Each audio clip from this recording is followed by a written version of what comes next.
All right, good morning, everybody. UFC 290 official weigh-ins about to begin. I know you have a lot of choices of where to join in to watch this stream today. You got ESPN doing their thing, BT Sport in the house, all the big players, but you're here talking with us. Appreciate that. Fortunately, ceremonial face-offs today, so I will not be setting up a horrible camera shot, cutting off everyone's head. Peter, not a fan of the Prime, huh? Not a fan of the Prime. Number of fighters were covering up the monster water with their Prime this week. Scott McCray in the house. MMA fan for life. Which fights am I most excited for? Well, clearly the main event is awesome. I think both the title fights to be intriguing. Like, I seriously can completely envision a situation in which both champs lose. I could clearly see a situation when they both win as well. So because that's interesting. Whittaker Duplessis, the implications there is good. I mean, Nickel and Woodburn. I know that sounds probably crazy, right? Like, how can you be excited about a minus? What is he? Probably like minus 3,000 by now. But I'm intrigued by Bo Nickel as a prospect. Like, I really do think he's a legit athlete, a legit wrestler. I mean, not like I'm breaking news there, but we haven't seen him face top-level competition yet. So where is his ceiling? I will not pretend to tell you where that is, but I do know that wrestling is a phenomenal base to work from. I do know that he is an A-plus athlete. I do know that his competitive drive is next to none, so I'm excited about that. But I like this Val Woodburn character. I never met him until this week. But gosh, I love the attitude that he's come in with this week, you know? Just, you know, soak it in the moment, but certainly understands that, you know, this is his opportunity as well. He's not here to be any sacrificial lamb. Now, he may not have any say in that whatsoever, but I don't know, man. I've really liked the way Val Woodburn has carried himself this week. Seems like a cool dude, and, you know, I was telling Cole Coffey, I think, on the MMA Roadshow earlier this week, I think it was the Chris Curtis tweet. It was either Chris Curtis or Ode Osborne. I know they were both tweeting about it. I'm not sure who it was, but one of them was like, wait till you try to take down a tank or a fire hydrant. A fire hydrant. Taking down a tank would be tough, too. But wait till you try to take down a fire. And he is, like, short, stocky, strong. So I'm interested in that. Didn't you say Yasmin? That's a heck of a fight as well there. That should be a lot of fun. I mean, Lawler's final fight, right? Amazing. And even Lawler, the guy that never seems to get emotional about anything, he seemed to get a little bit fired up and battling some emotions at the press conference. And then last night, I mean, what class? He goes in there, gives a speech. I mean, the night before his weigh-ins, he goes, accepts the induction to Hall of Fame. And I thought it was cool, stuck around for the group shot as well. Didn't just take his, you know, award and go home, but stuck around through everybody else's inductions so then they could do the group shot on stage. I thought that was cool. If you guys didn't watch the Hall of Fame last night, I think it's definitely worth it. For me, I've really started to like where this thing is developed. And I understand there will always be criticisms of the Hall of Fame. I think there's criticisms of any Hall of Fame, but especially this one where it's not voted on by media or the process is just basically an internal company decision. But, man, surely you guys have seen the clip of the Jose Aldo walkout, which was amazing. For me, Cowboy Cerrone has always been a personal favorite, and I thought he gave a great speech as well. Jens Pulver, I mean, raw, you know, talking about where he came from and a time in his life when, you know, his dad had beat the hell out of him. His mom was trying to stop it and apologizing, and his mom was there, you know, and he was battling back tears for that, and talking about, you know, holding a shotgun in his hands and ultimately deciding against it and being so thankful that he did. And gosh, I mean, just great stuff. Yeah, Mark Anderson didn't show up, had his son take it. I mean, I guess you could always say there was probably some scheduling conflict or whatever, but I don't know. I think maybe the relationship there didn't always end in the best way, and I think that probably had something to do with it, which I think is a shame because I really would have liked to see Anderson there as well. But Mark, I think it's super early in the morning, so maybe you haven't seen it yet, but the Aldo moment was awesome, just awesome. And, you know, the story of Aldo and where he came from, I mean, literally nothing. When we say coming from nothing, you know, coming from nothing to the point that, in the early days of his career, he couldn't afford a bowl of rice to eat. I mean, that's insane. That is insane. Zach Kaufman in the house. Appreciate you, sir. Ready to get things started. Looks like we're just about to get things underway. Sounds like we'll get Cold Coffee's trying to get me on the alternate stream over there. but we're not doing that. Yeah, we're about to get things underway. A couple of title fights. Sounds like perhaps Alexander Volkanovski is up first. A lot of intriguing matchups today. We'll see how this thing turns out. I think we're getting 3 of the 4 champs right off the top.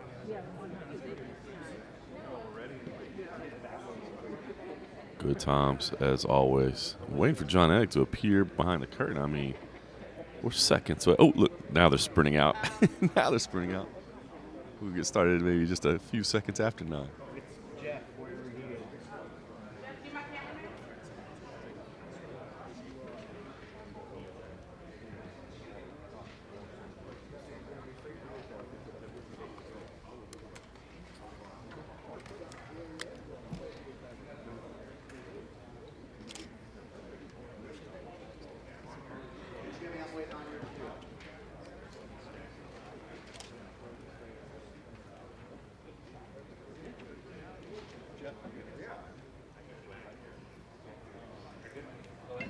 All right, thank you all for being here for the official weigh-in for UFC 290, Volkanovski versus Rodriguez, live from T-Mobile Arena Saturday night. And we begin with the gentleman around whom this fight card was built, the reigning and defending UFC featherweight champion of the world, Alexander the Great Volkanovski.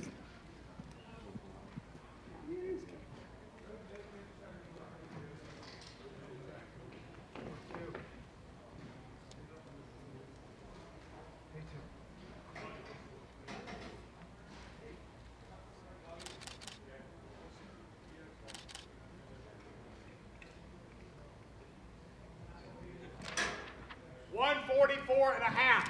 144 and a half, the official weight for Alexander Volkanovski. 2, 1. Thank you, love.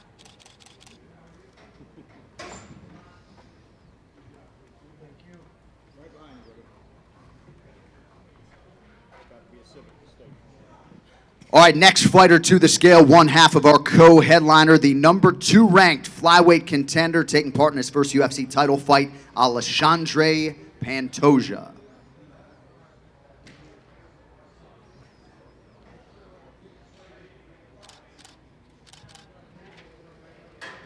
$125. 125, championship weight for Alexandre Pantoja.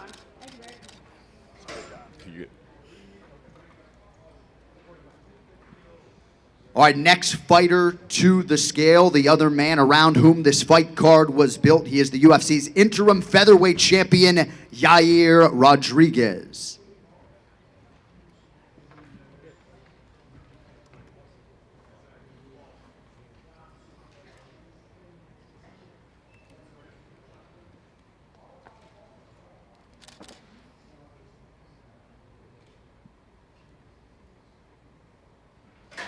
$145. 145, the official weight for Yair Rodriguez. And with that, your UFC 290 main event is official.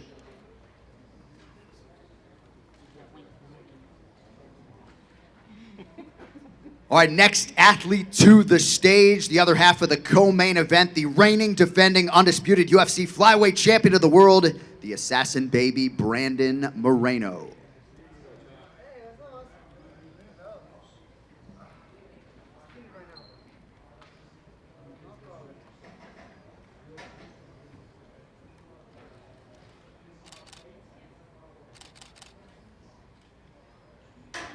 $125. 125, the official weight for Brandon Moreno. Thank you, baby. And with that, your flyweight title fight is now official.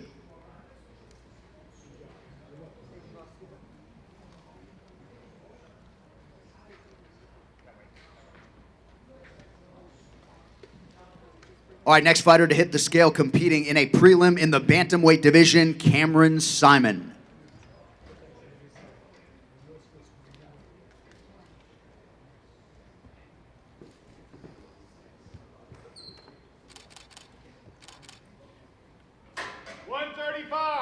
135, the official weight for Cameron Simon. 2, 1.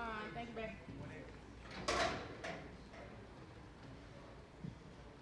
All right, next fighter to the scale. Competing in a featured bout in the middleweight division live on pay-per-view, the number 5 ranked contender, Dracus du Plessis.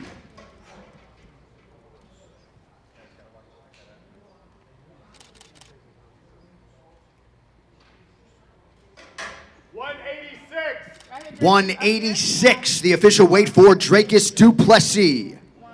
Thank you, baby. All right, next fighter to hit the scale is the number 14 ranked light heavyweight in the world, the Bendigo Bomber, Jimmy Crutes in the building.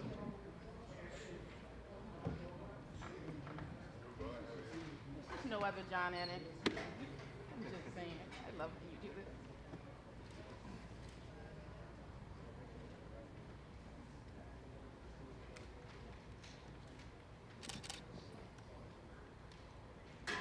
Right here, 205, the official weight for Jimmy Crute. 2, 1. Thank you, baby. All right, next fighter to the stage, a future UFC Hall of Famer and the former UFC middleweight champion, now number 2 ranked contender, Robert the Reaper Whittaker.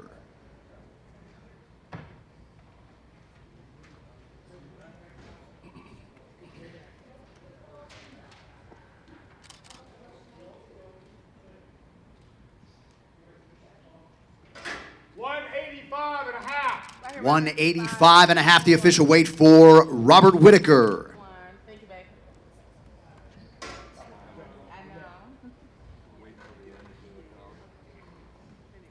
All right, next athlete to the stage competing in a strawweight prelim live on ABC and ESPN, Jasmine Jauregui.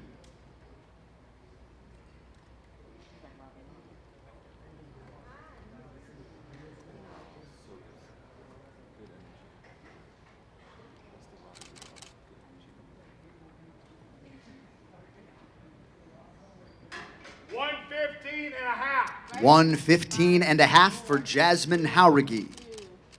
Thank you, baby.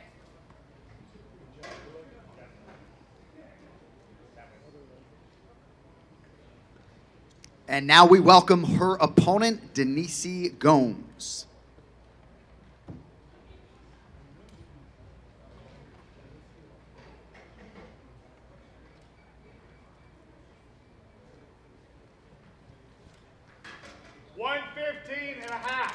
Right 115 and a half, the official weight for Denise Gomes.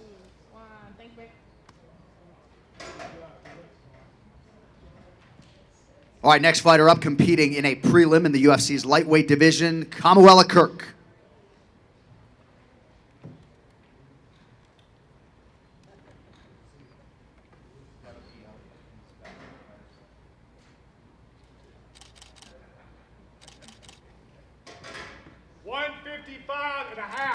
155 and a half, the official weight for Kamuela Kirk. 1. Thank you, baby.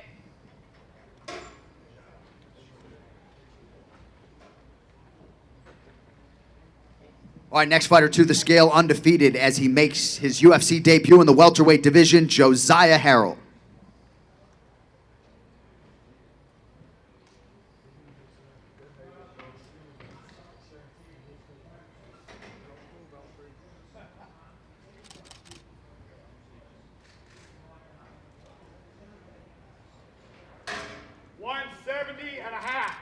170 and a half, the official weight for Josiah Harrell. 1. Thank you, baby. Yeah, you can. Other way. All right, next athlete set to weigh in this morning, competing in the UFC's bantamweight division, also making his UFC debut, Terrence Mitchell.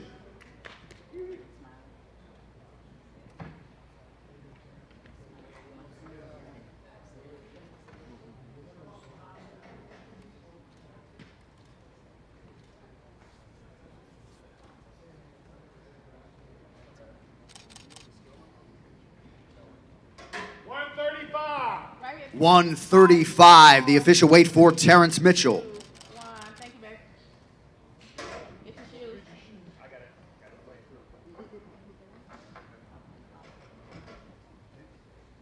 All right, moving on now to a prelim fighter in the UFC's light heavyweight division, Vitor Petrino.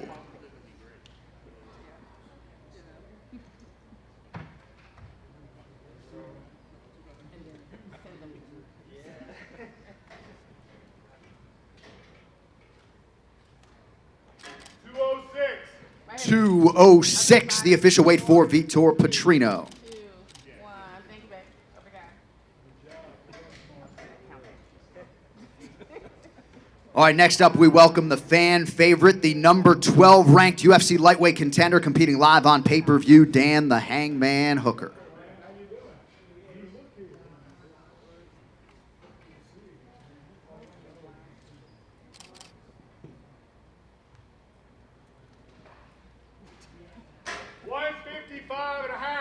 Official weight 155 and a half for Dan Hooker. 2, 1. Thank you, babe.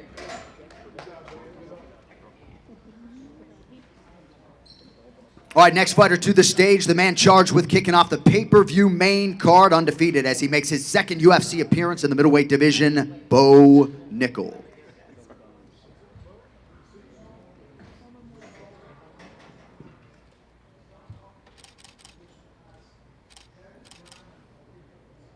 Right here. 186, the official weight for Bo Nickel. 1. Thank you, babe.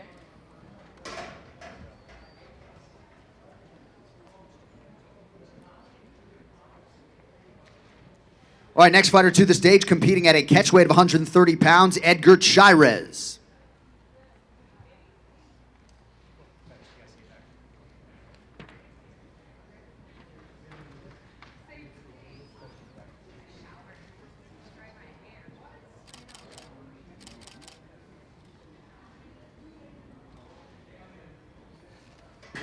$129. 129, the official weight for Edgar Chairez. 2, 1. Thank you, babe.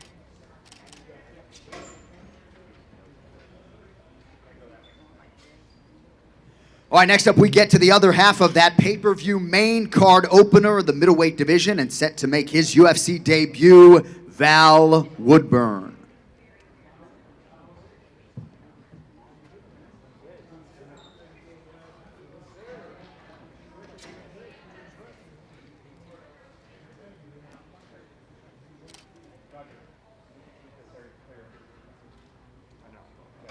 $185.5. 185 and a half for Val Woodburn. 5 seconds on this camera. 5, 4, 3, 2, 1.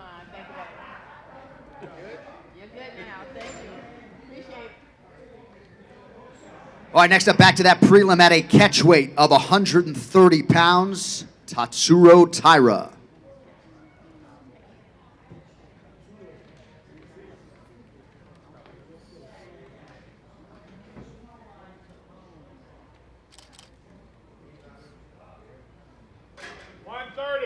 Right here. 130 pounds, the official weight for Tatsuro Taira. 1. Thank you.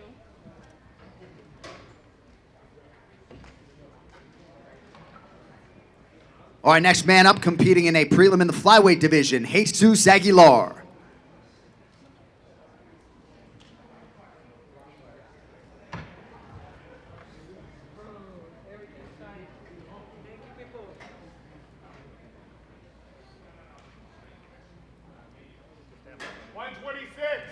$126. 126, the official weight for Jesus Aguilar. 1.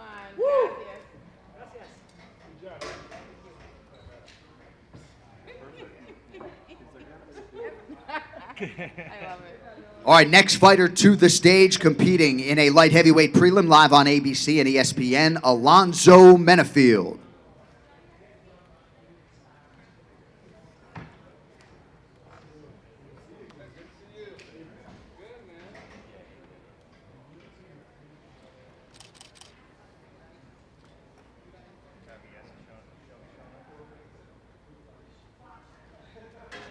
$205.5. Right here, babe. 205 and a half, the official weight for Alonzo Menefield. 1. Thank you, babe.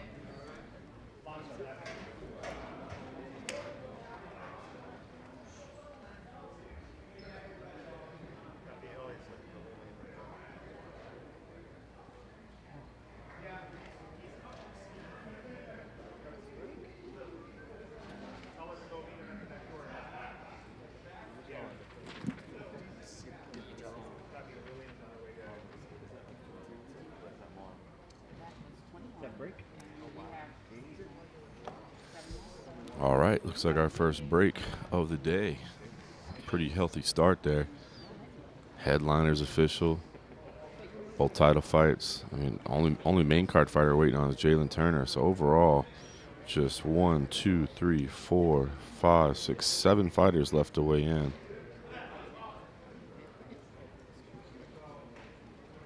So was that 21 out of 28 off the bat? Most of it on the prelims. Interestingly, Robbie Lawler and Nico Price both still to weigh in. Apologize for the early volume on John Anik there. The test, the test buzz that they put through there does not quite have the same volume. All right, let's scroll up and see what you guys are doing here.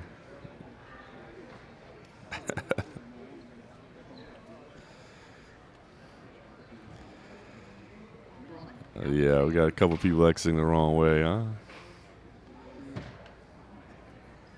Heidi Dean just putting up her hands and laughing. Too funny. The Muscle Hamster. What a great nickname that is. Don Flamenco in the house. What's going on? Richard Nuggan, were you covering MMA during the Pulver favorite WC time period?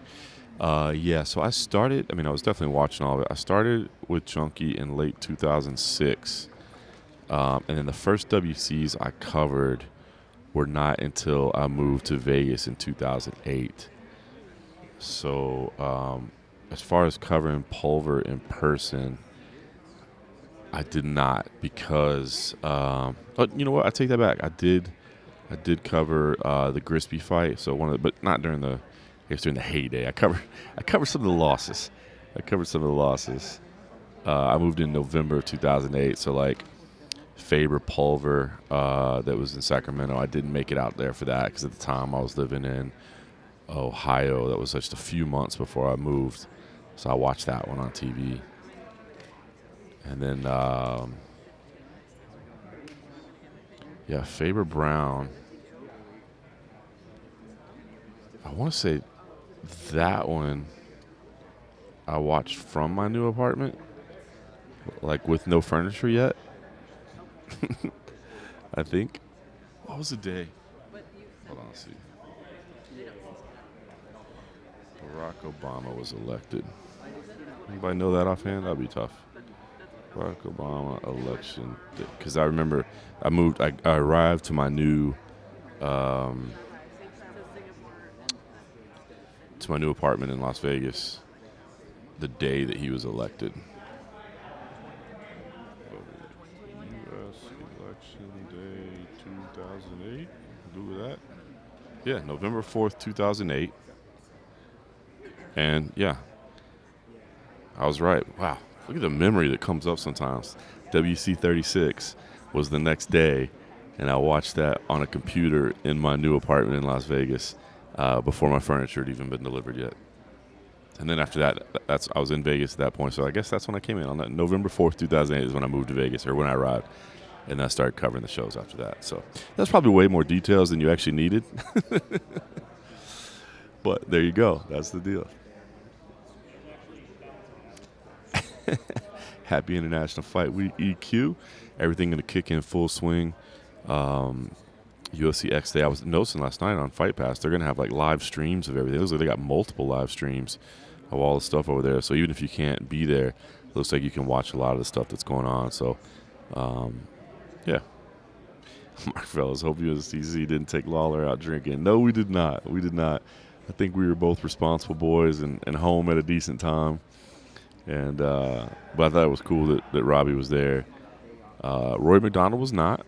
He sent a personal statement. John Anik read his statement out and said, I guess he has elected to lead a more private life, which I guess is true. Like, I didn't really think about it. I didn't know he kind of made that statement, but I haven't seen much of Rory since he retired. But I don't know, maybe a little surprised that he wouldn't just, well, I say that, knowing Rory. No, I'm not surprised he didn't come back to accept the award, but why not? You know what I mean? Why not just make it out and relive that glory for 1 second? Unless maybe it's just something you're trying to push away and put behind and move past.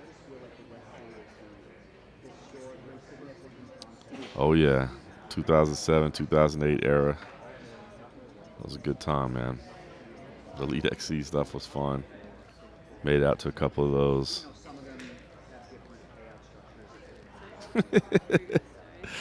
Sorry about that, Richard Noggin. The answer is sort of.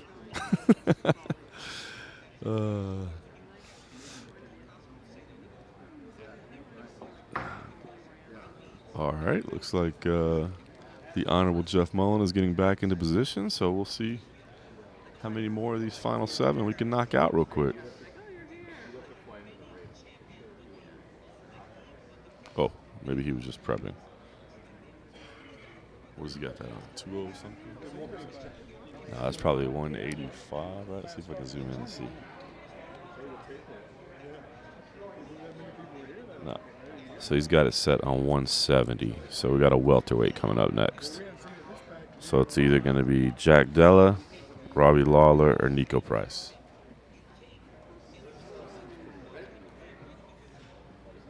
All right, next fighter to hit the scale this morning, competing in a prelim live on ABC and ESPN, the number 14 ranked welterweight contender, Jack Della Maddalena.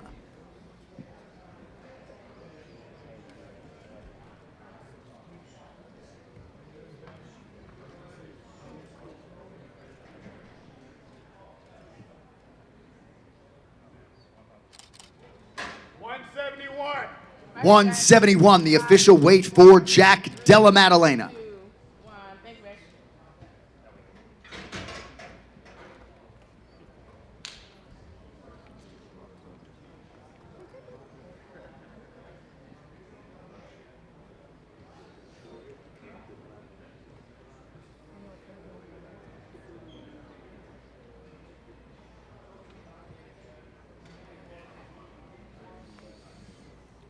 Okay, guess it was. Oh, no, wait. I was going to say, I guess it was just the one. Pretty proud of the deductive reasoning work there, though, huh? Oh, Richard Noggin with the prediction. His last prelim. You might be right on that. Although, can you see Jack Della being one of those kind of featured prelim kind of guys? Like, let's set you up for the fireworks right before the pay-per-view. All right, we're going to keep going.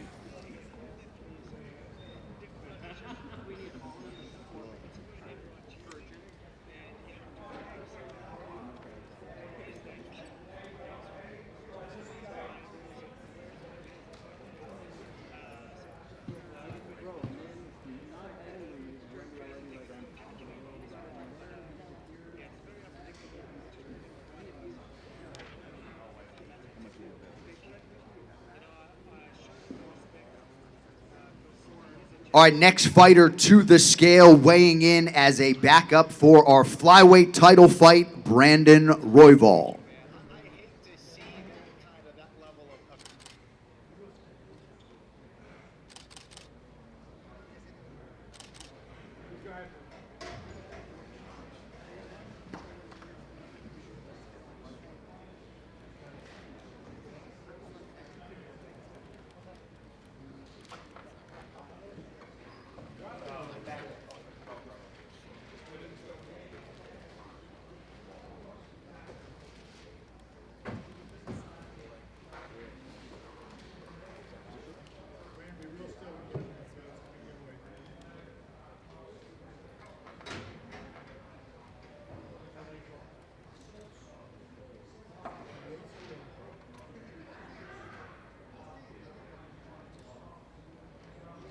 $125. 125, the official weight for Brandon Royval.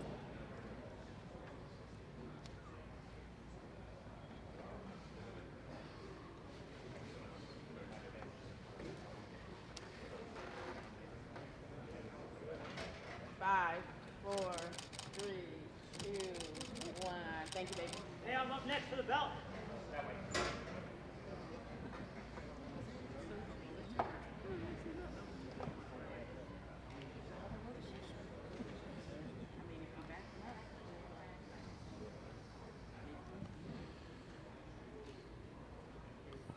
Well, Brandon Royval makes a statement. I'm up next for the belt. Brandon Moreno kind of alluded to the same. Obviously, he's got to get through Pantoja. But I know I've heard him mention I've heard him mention, hey, I'm not looking past anything, but Brandon Royval would probably make sense next. I will say it does suck. I mean, that did not look like an incredibly pleasant weight cut for Brandon. And you always hate to. I mean, I know he's getting paid, and I talked to him when he said that he really even though he wasn't going to get the fight, because Royval kind of all along said, I'm glad I'm the backup, but I know I'm not going to need to be there. Like, these dudes are going to make weight. So he never really had these delusions of like, yeah, I'm going to slip in, I'm going to steal the title that night. You always, but he did get paid for it, and he did say, I'm happy to have the opportunity to go through a championship camp, and to really focus on things and learn things and improve my skills. So those are all positives. The weight cut did not look good, and you only get so many of those, right? And kind of messes with your body. So I don't know. Good to see that. No Mark Fellows, no backup for the main, which is pretty wild, right? They don't even have another featherweight bout on the card. I guess they were trusting that one. I mean, who would you go to?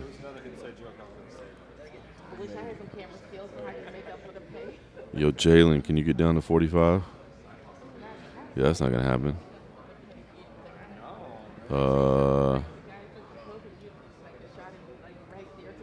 Cameron Simon, Terrence Mitchell, you guys ready to bump up 10 pounds? Yeah, that's crazy. But no history between those two, and not guys that have rough weight cuts. So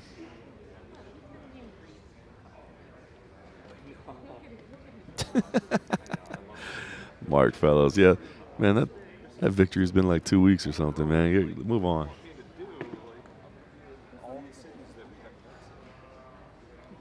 MJ says Moreno by decision for sure. It's interesting because, I mean, Moreno has grown tremendously as a fighter. Clearly since him and Pantoja last met, but I mean, even just as of late, it seems like he's really grown as a fighter and getting better. And, going through those wars with Figueiredo and all that came along with him were great. But Pantoja, the fact that he has 2 wins over him, man, I don't think you can totally discount that.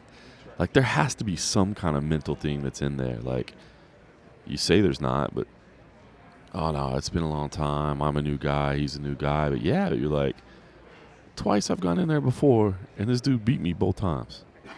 It has to stick with you a little bit. And Pantoja's looked dangerous as of late. He is dangerous. So, I think this is a really good title fight. MJ, yeah, Yair did weigh in. Yeah, just to let you guys know, yeah, I mean, on the main card, we're only missing Jalen Turner. Overall, we're only missing 6 total. So the only 6 we're missing right now: Jalen Turner, Robbie Lawler, Nico Price, Marcin Pragnio, Shannon Ross, and Esteban Oribovich.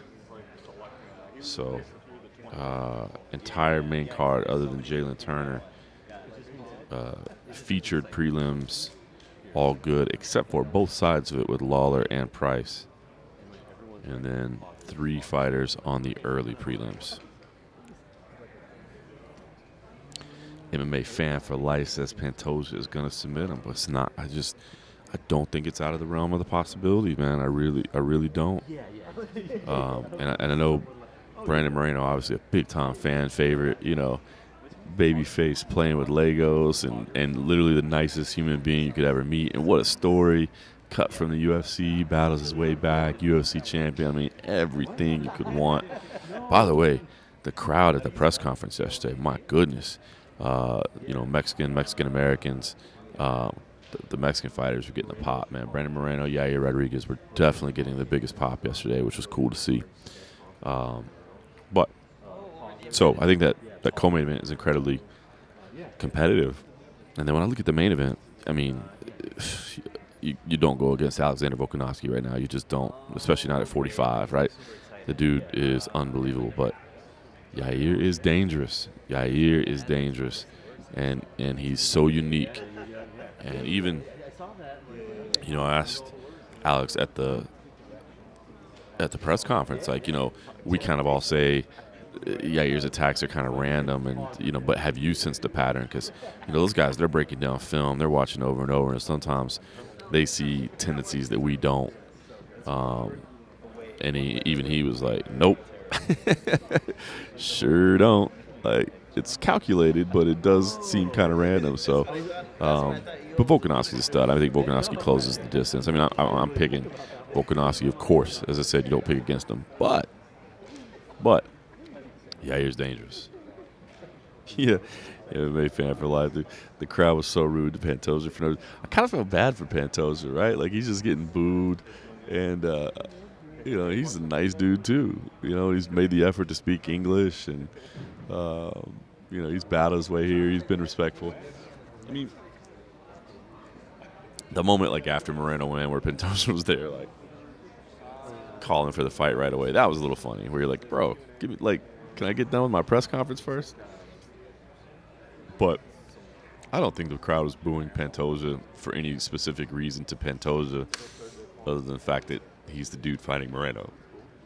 I could be wrong, but I don't think he's ever said anything too disrespectful. Like I said, maybe that one moment resonates a little bit, but I don't think so. I think it's just the fact that he's fighting Moreno. The solution is hard to talk over a hostile crowd. They were definitely being hard. They were definitely being hostile to him, making it a little difficult, especially in your second language. Second language that he really just started speaking publicly.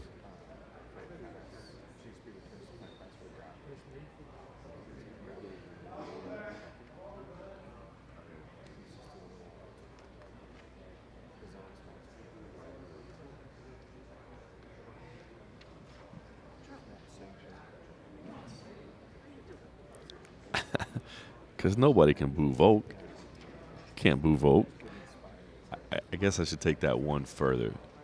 A, the fact that he's fighting Moreno, and B, well, again, not just fighting Mexico, fighting Moreno. And then I just don't think Pantoja is as well known, right? Like, even if you're a Mexican fan, like, you got to have respect for Alexander Volkanovski. You're talking about a pound-for-pound great.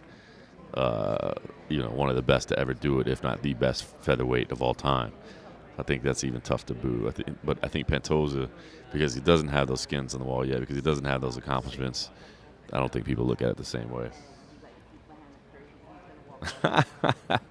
Oscar Lara. See, I'd cheer him for that.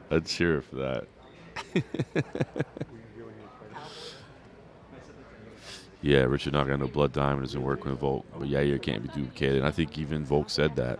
And Volk's right. Like, if you haven't watched Blood Diamond's kickboxing highlights, you should go watch them. Like, I know he said that this weekend. It's so true, because like Blood Diamond's MMA footage, you might be like, yeah, so you had Blood Diamond training with him. What? Blood Diamond's kickboxing is good. It's fun to watch.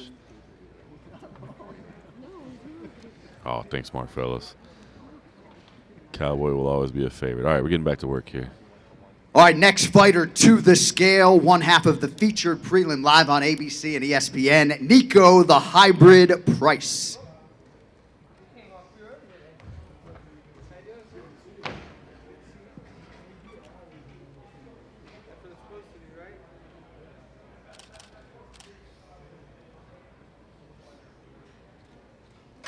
$171. 171, the official weight for Nico Price. Thank you, love. 171.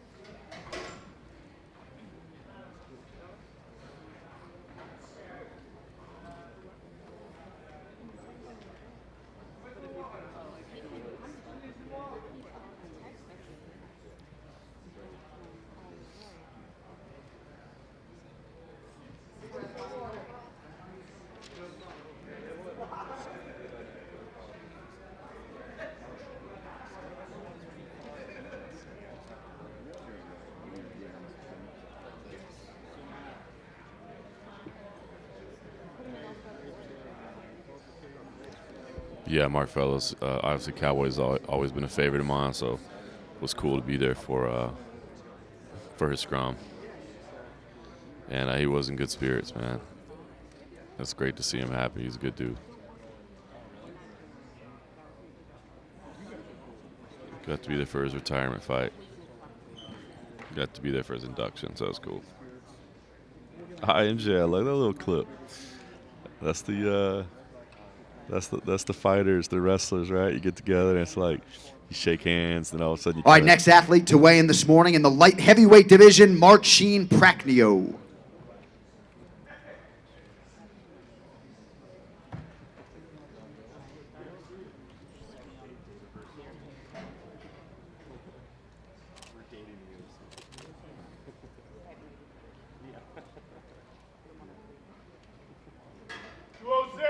$206. 206, the official weight for Marcin Prachnio. 3, 2, 1.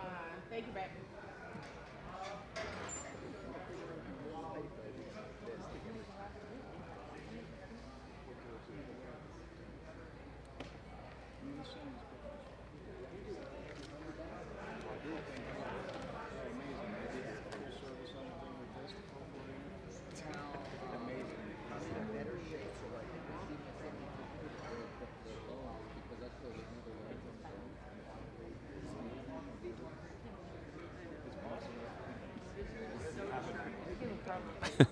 But yeah, it's always funny to see like fighters like that kind of get together and start to do a little wrestle, start to feel each other out a little bit. That's just the natural way. But no, I don't think they always been best buds. Jeff Mullins making his way back, so we'll keep this going.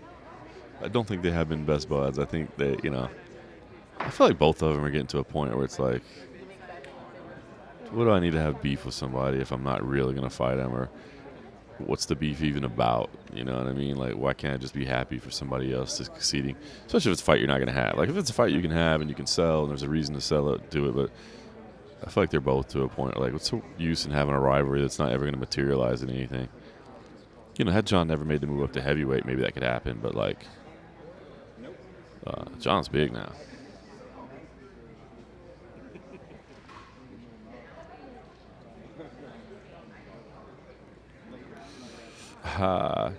Yeah, Edgar Chires. That was a crazy clip last time out. A little bit different assignment this time around. And Tatsuro Taira, who to me looks very much like the real deal. So tough matchup for Chires. He's a tough dude. He's going to come in and scrap, but I really do think Taira is pedigree, man. Mark Fellows, Heidi would actually do that. She's nice enough that she would do that, but we'll keep her professional. I don't want her to shirk her UFC responsibilities, but she has always been very, very kind to me over the course of my career. She's a good person. Richard Nugget talking about Elon versus Zuck. It's funny. Obviously, I think the whole thing's a little crazy, but I'm also like, if they want to fight, let them fight. Now, I think maybe a big misunderstanding is I think a lot of people were thinking like they would do it in the UFC. There's no, even if Dana's involved, there's no way they put that on a UFC card. Like, you would not just like have that as the main event or co-main event of some UFC pay-per-view. It'd be like a one-off. And maybe you'd have some other influencers or famous people that want to fight or whatever. But like, so I just don't have a problem with it. It would be a ridiculous fight. It would be dumb. The skill level obviously would be terrible from what we are all used to watching of the highest level. But the world would watch. But it was funny. I did clip out that part from GSP last night. It was Oscar Willis that asked him about it. I didn't really care about asking GSP about his thoughts on it, even though I know he's volunteered to help with Musk. But I clipped out his answer for social just because I did think it was like the most logical thing ever. He was like, these two dudes. Now, granted, I guess that gets political because, I mean, both of them are kind of polarizing figures. But GSP was like, these two dudes have like better things to do with their time than get ready for a cage fight. So I hope they don't fight. And I was like, that's a very sensible take. Like, these two run very, very large companies that have very significant roles in society. Like, why don't we just let them focus on that? Zach Kaufman, you shut your mouth.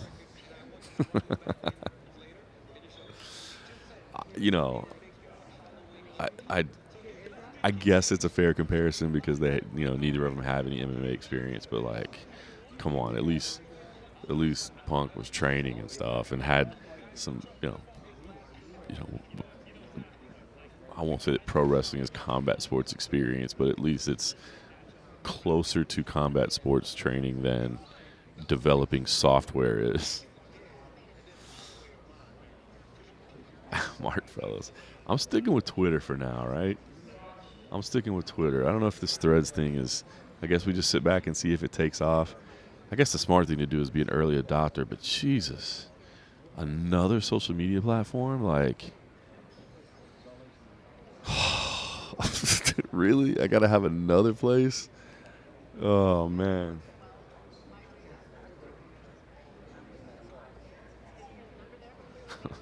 Pre-fight banter for high-tech nerds. I love it.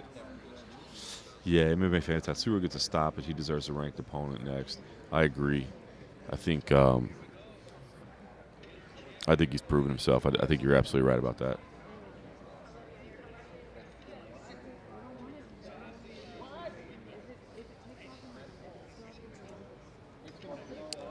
I mean, Mark does have those BJJ tournaments. I think they're white belt tournaments, but still. I did see, who else did I see last night? Am I imagining that, or did I see on social media last night the lead singer for Imagine Dragons, I think, just had a BJJ tournament as well? Cool to see, man. It is cool to see. You know what was really cool about the GSP thing yesterday was him talking about bringing submission grappling to the masses and helping to kind of spearhead that revolution. And I think that is true, man. You know, he talked about BJJ and submission grappling, the fact that it's more accessible to people, and it is.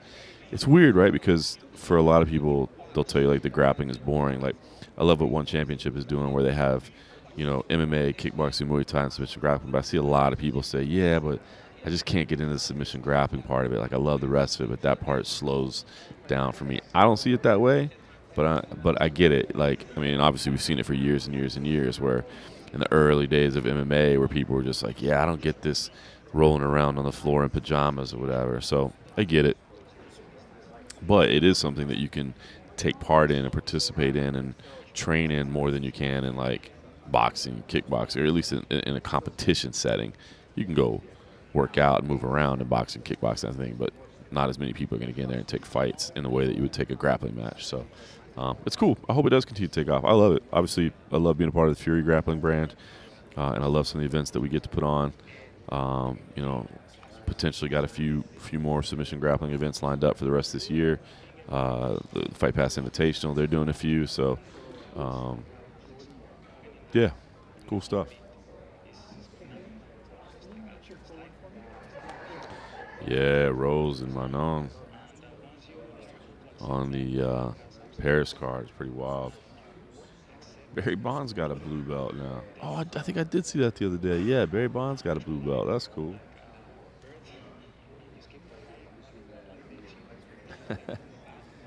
Steroids aren't illegal in BJJ. That is correct.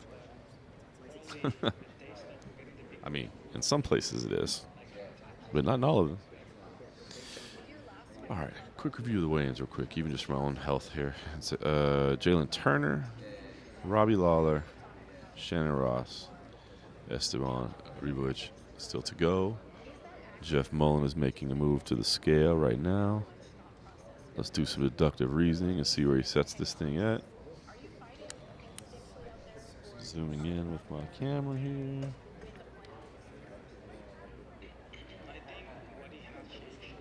He's got it set at 125, so that must mean Shannon Ross is next up.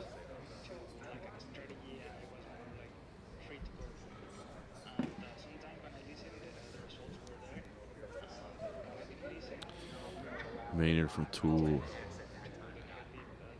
and Matt Heavy from Trivium. Trivium? Is that? I guess I don't know them. Definitely know Tool, of course. That's cool. Mark Fellows. I love using the deductive reasoning.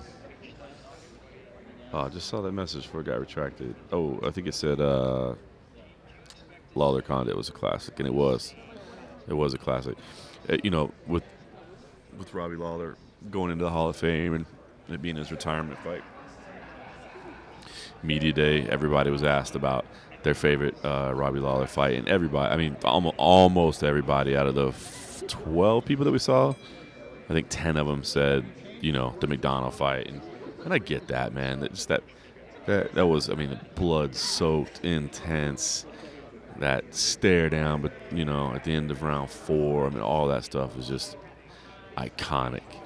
But the Condit fight was a phenomenal fight, and there were some amazing Robbie Lawler knockouts early on. I think get overlooked sometimes. John Castillo wants to know where Val Woodburn got his outfit from the presser. It was funny when Val walked out the other day, I guess it was yesterday, when he walked out to the press conference, I kind of looked over at Oscar Willis from the MAC out here. I was like, okay, he's coming out with some swagger. I like it. I've liked Val Woodburn's attitude all week, man. Like I said, the media day was the first day I had a chance to ever speak with him. I loved his attitude, saying the right things. I love the way he's approaching this. Now, still got a tough assignment, but I like the way he's approaching it. Mark Fellows made a citizen's arrest. That'd be pretty funny. I did hear that MMA fan for life. He was like, "Do you have a favorite Robbie Lawler moment?" No. Finally.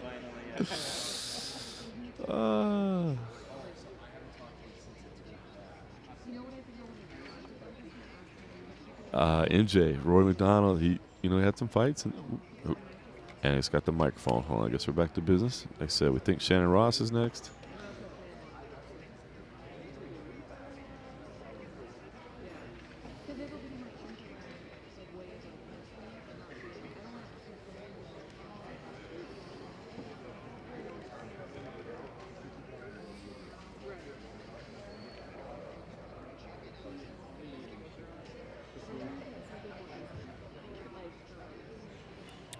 Yes, I get.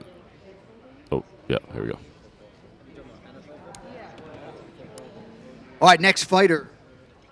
Next fighter to the scale, competing in the UFC's flyweight division, Shannon Ross.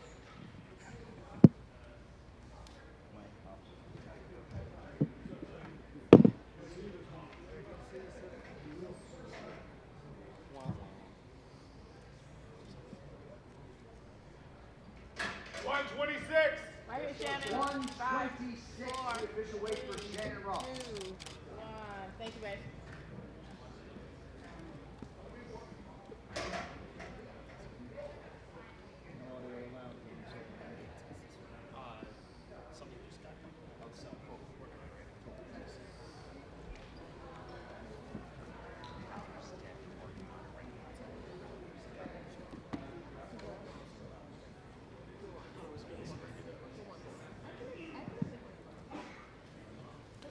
Brief audio issue there. Microphone down. But that was 126 for Shannon Ross. Yeah, Rory found God. Mark Fellows is correct. And I guess they said last night that he's elected to lead a more private life since retirement, so decided to just send a statement.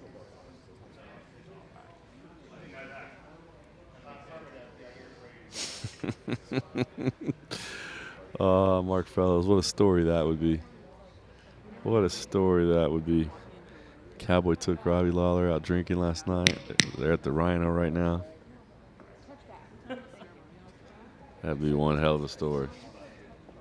I have no idea what happened. I heard that the router just went out. Parker Martin. My shit went out too.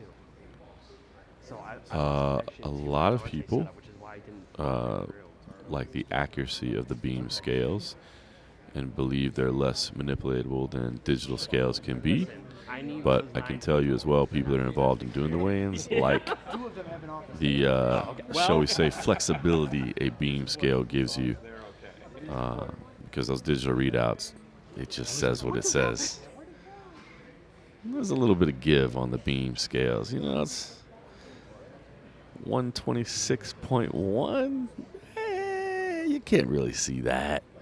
It's just 126. Hawaii should have been a perfect location for International Fight Week. Hawaii is a great location for any mixed martial arts event for sure, man. It's always beautiful out there. Was fantastic. You'll cover some Bellator shows out there. But two problems. Number one, Blaisdell is small. And not just small in terms of ticket sales. It's actually like all the stuff around it. And that's one thing I never understood until I actually walked through it. Because they would always say, it's too small, too small. I'm like, what are you talking about? You do small arenas everywhere. Okay, so you only sell 8,000 tickets. Like, just make the tickets more expensive. Like, what? But when you get in there, it's like, it's an old building with a small footprint. So, like, man, the size of everything that the UFC has in terms of, like, all the backstage, all the, the stuff for the broadcast partners, like, for the media area in Hawaii, we were set up outside. We were outside of the arena, which nobody complained about. Obviously, it was beautiful. It was like 72 degrees, nice and light. But, they're not going to put their broadcast partners outside doing interviews. It rains all the time. So that's the problem with Blaisdell. Not when they say it's small, it's not small in terms of just seating, like whatever. They can do small arenas. It's just that the footprint and the structure in there is not capable of supporting all the UFC stuff. Now, then you talk about Aloha Stadium, but as Dana White has always said, doesn't like the risk of outdoor shows, and especially in a place where it rains a whole lot.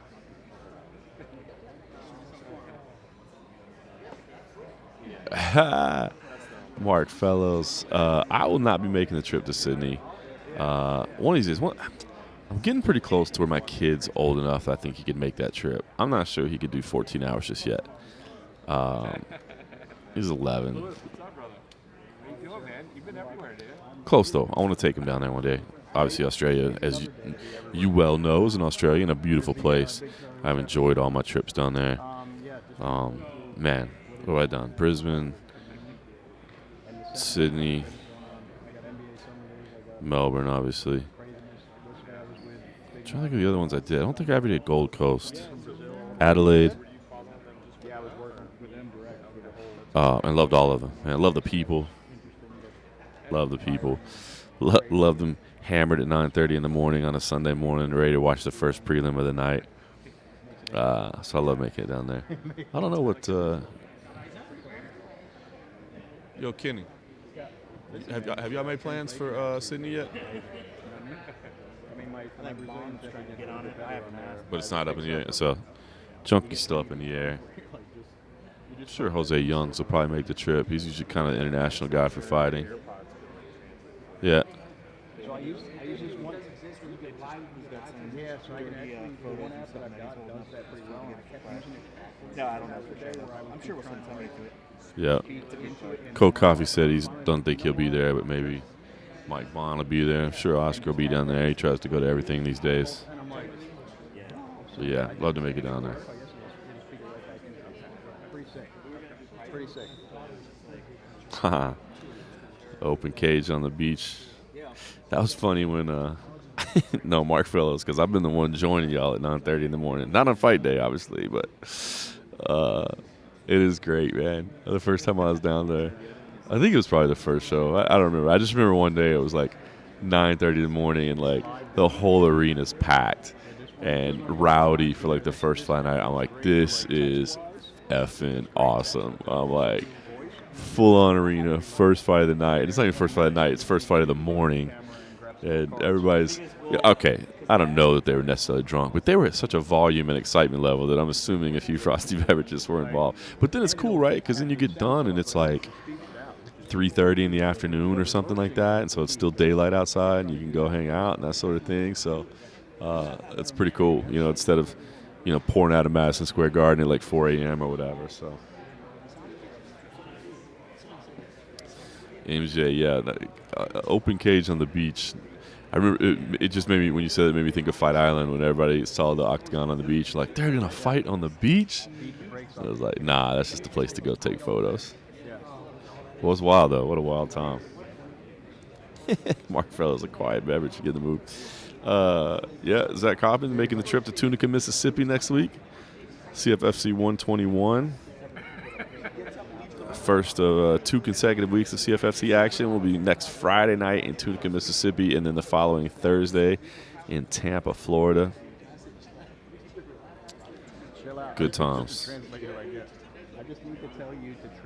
Got some solid fight cards back to back. Looking forward to it. We are waiting on Esteban and Robbie Lawler. And Jalen Turner. That's it. And Mark Fellows thinks Robbie Lawler might be at the Rhino right now with Cowboy. Maybe they went out drinking last night. It would be pretty funny if he missed weight, considering it was at the Hall of Fame last night. I'm sure all those emotions shut down your weight loss. Appreciate the That's why I'm always He's the emotional guy. It's all the Hall of Fames they put you in, dude. It just makes it tough. That's why you're living like a legend, you know, it's just hard to cut the weight.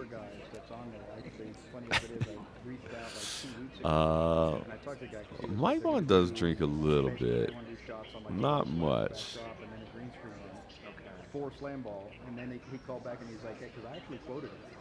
But I'm sure he'd accept an invite. I think they're using somebody internal. I was like, no worries. So I think they swapped over this. So as I was reviewing there for the Honorable Cold Coffee, just in case you're wondering, still waiting on Jalen Turner, Robbie Lawler, and Esteban Rivas.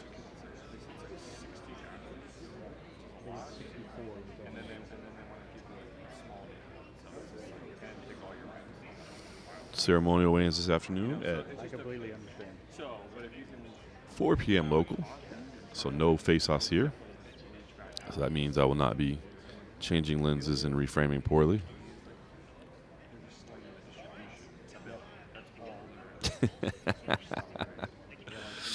Oh yeah, can't take Hot T. Me and Hot T will close the place down. God, we've had some nights, man. I don't know why like Manila was such a crazy one. Me and him were both in Manila, and I remember like a couple different times where we would just be sitting there in the hotel bar. Next thing we knew, like the sun was coming up. It's like, oh, we have to be at work in like 4 hours. We should probably go to sleep. Those were the days. Those were the days. I can't do that anymore.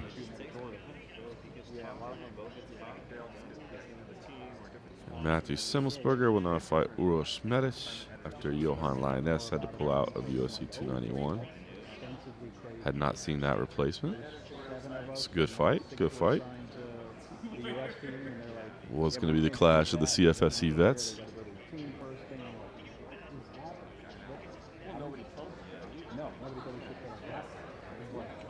Oh, by the way, you're the only editorial, so make sure everything's up there and focus pretty quick. Yeah.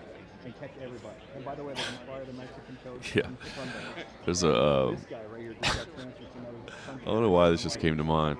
There's an operations guy named Dave Lewis, big part of the UFC, European operations, and he helps out with all the international shows. But like me and Cold Coffee, we're just sitting there drinking, hanging out in the bar, and I look up and I'm like, why is Dave Lewis walking around the hotel lobby in a pair of track shorts? I'm like, what the hell is going on? And then we're like, oh, he's going out for his morning run.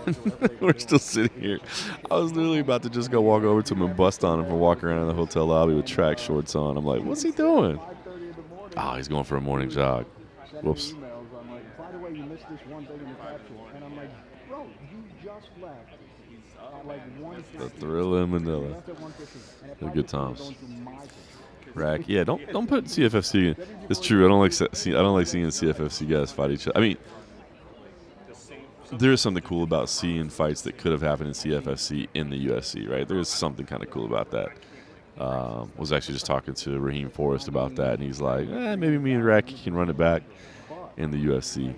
There's something kind of cool about it, but we also kind of like, at least me personally, like I like seeing the guys and girls that come through like have success, and you know how it is, man. When they face each other, one of them's got to lose. I hate that part of it. Corey Aaron, Brandon Royal is in the weigh-ins because he was or still is technically the backup for the flyweight title fight, but of course everybody did make weight, so it appears that his services will be unneeded, but we have had things happen. We'll knock on wood that nothing does happen now that everybody has weighed in, but it does happen from time to time. I'm not going to train my replacement tomorrow. If Charles Oliveira wins, you think you should call it Khabib? No, I think it'd be a waste of time. I don't think Khabib's coming back. I just don't. Made a ton of money. Is super well connected in multiple international markets.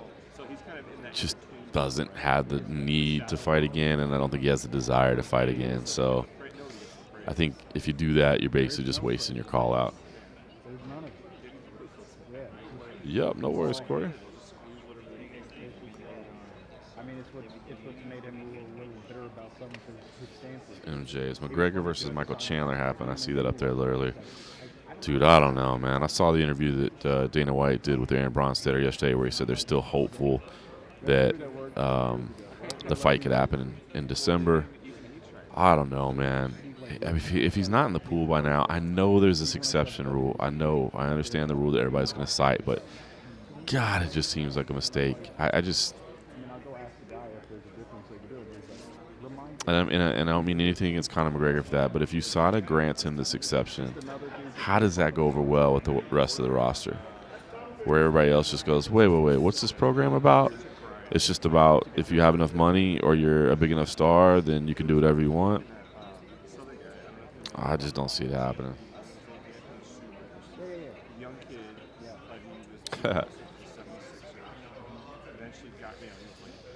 Yeah, they've been talking about GSP and Khabib for a while as a grappling match. Like, that was really in discussions. I mean, deep in discussions. I think Khabib was more open to that, ability at least, when Eagle was doing stuff here in the U.S. But I think as time wears on, he's kind of less excited about it. But I could see Khabib coming back for a grappling match faster than I could see a mixed martial arts contest. But yeah, I mean, I was kind of joking about that when I asked it at the press conference, but I figured I might as well throw Khabib's name out there because I think it would be amazing. Like, GSP Khabib, yes, not an MMA fight, a grappling match, but I think we'd still love to see it. But I don't think it's going to happen.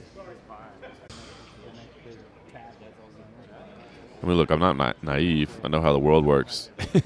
And that exceptions like that happen in multiple walks of life, right?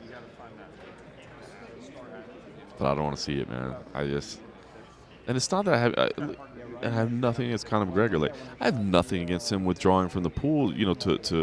If he was able to take something that was able to save his leg and to progress him and all that, like, I can't fault that. I don't fault that. But the rule is you come back and you test clean for 6 months. Stick to it. Parker, he's 43, I believe GSP is. I think that's what he said yesterday. 43 years old. Looks leaner now than he ever did. He said I asked him yesterday, he said he'd still probably compete at 170. He said he doesn't want to cut weight a lot. And then he said he walks around at like around the same weight, but he's just much leaner now. We talked about it in the red carpet yesterday, but does some fasting. And he said he was on some different medications and stuff that he's no longer on because he fasts. So he says he walks around the same, but just standing next to him yesterday, man, he looks leaner now than he did when he was fighting. And I don't know if you follow him on social media or stuff, but the dude is always training. And he said that he's like, look, I'm a martial artist for life. Maybe not a mixed martial artist, but a martial artist for life. So.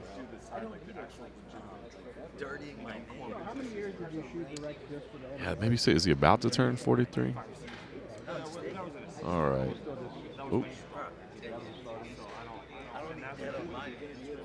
I saw Jeff Mullen and John Anik walk in this direction. It looks like they're just having a conversation. They both like to have talks about judging and reffing and officiating and regulating and all that. I know John Anik always likes to pick Jeff Mullen's brain. And to Jeff Mullen's credit, he is an open book, man. He's a stand-up dude that is always willing to to discuss things openly. You know, maybe not always on the record. Sometimes, you know, sometimes it can't be for print, but he's always willing to at least have conversations about it, and that's understandable. Sometimes, you know, you know, you try to get some information for background and just get a better understanding, and he's done that. I've started to sit in on some Nevada training calls, which is pretty cool to see the effort that's put in there. 28, yeah, man.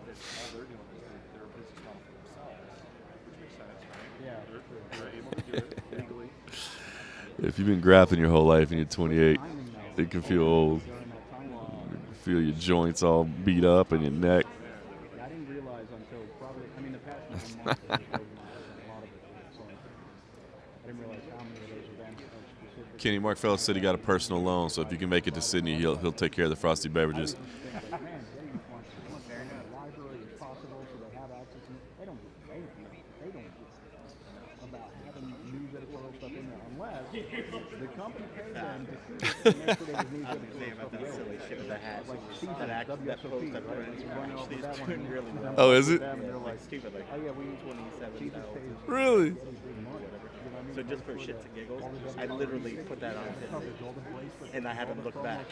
It's one of the pictures of it. I was like, it didn't look so stupid. All right, Mark Fellows, here's the update. So I'm sure, Mark, you saw that Cold Coffee followed up on your question with Renat Fekirtinov if he thought ladies would love it on Tinder. So I guess he put that clip on Instagram, and he says he's got like 27,000 views on Instagram, which he's not on social media very much. That's a lot of views for him. But then I guess he actually did put the picture of himself in the hat on Tinder. So it's in his Tinder profile. Is it your primary? It's not your primary, is it? No, it's just 8 pictures in there. I just literally was like, I mean, perception because it makes me laugh. And I'm like, no one's ever going to click on the profile. Yeah, it can't be your main profile pic, but if it's on there, it makes you seem, you know, hey, he's got a sense of humor. Story. Yeah. Or they're going to be like, what the fuck is this? Oh, that's funny. Oh, you said hot tea. My bad, Mark Fellows. Hot tea's actually a pretty. He doesn't run up a big bar to that. Hot tea's a lightweight. Sorry, I read hot tea and it became cold coffee in my head. Oscar is a lightweight, and he's ready to admit that. And he also goes hard. So what I've always said about hot tea is that there's a timer on him. Oscar Willis hits the bar and he goes hard, like slamming double vodkas. But then in like an hour or less, like he's done. Like, I'm in for a session, bro. When I settle in, we chilling for a while. I'm gonna be, keep the beers coming until you guys close. But he just he'll slam a couple double vodkas and then he's just done. So if you want to take him out, if he makes it down, you want to take him out. It won't cost you as much as you think, especially if you order a well vodka. And he has no opposition to ordering well vodka. He gets it. It's an end, not a means. Like he doesn't care. And then it won't even take up that much of your time.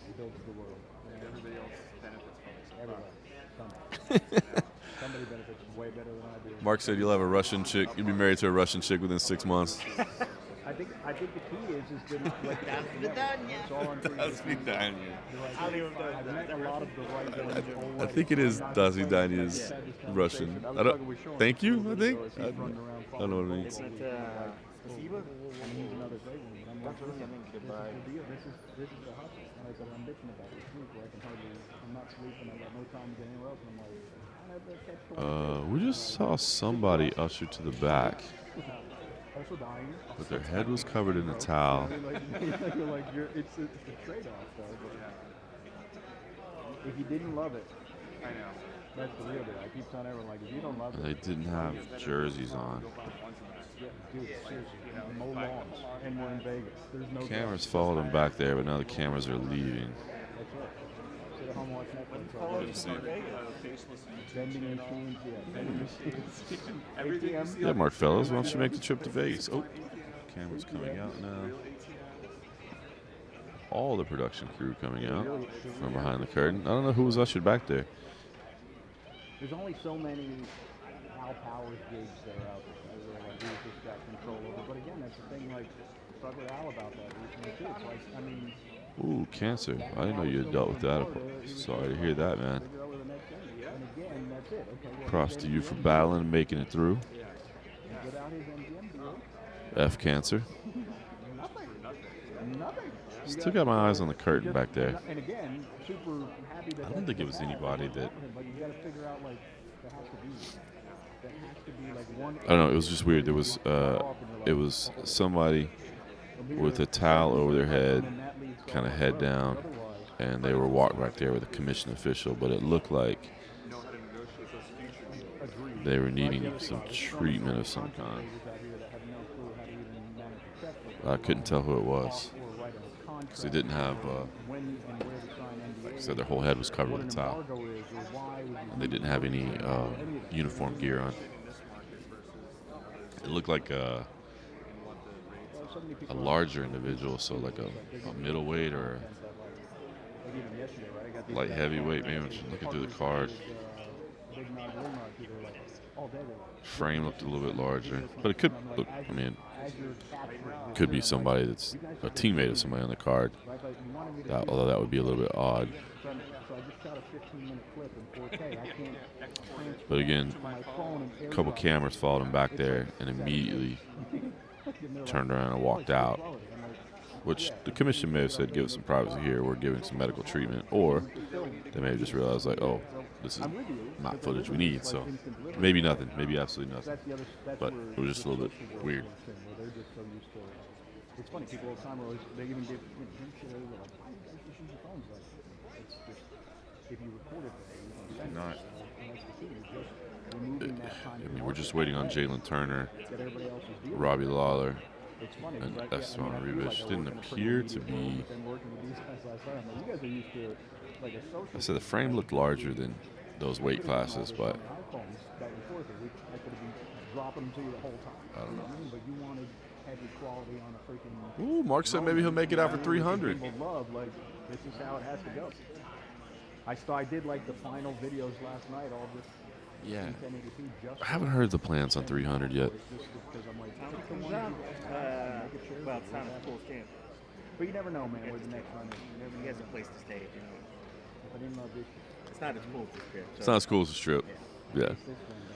Mark Coffee said you got a place to stay if you need one. It's not as cool as staying on the Did you ever strip, but find anybody for XFL? man, you've seen the type of vacations Mark takes. He ain't staying with you. He ain't staying with you. That's why I don't even think he wants to come to Vegas. He goes to Mark much better Phillips, sorry, places. different Mark.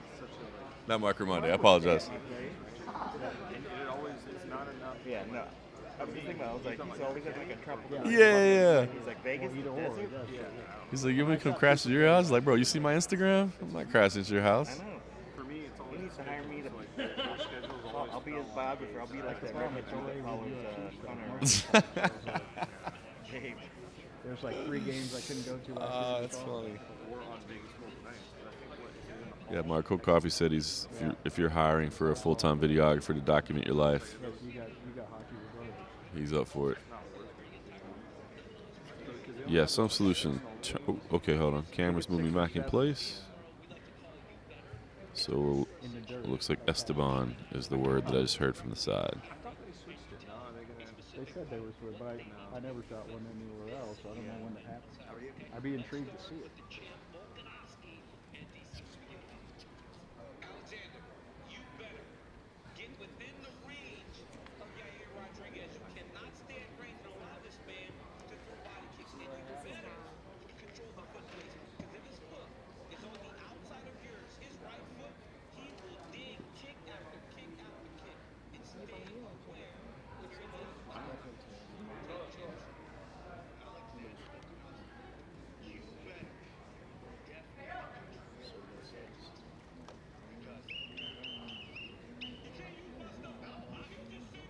All right, next fighter to weigh in this morning, competing in our first bout of the night in the lightweight division, Esteban Ribovics.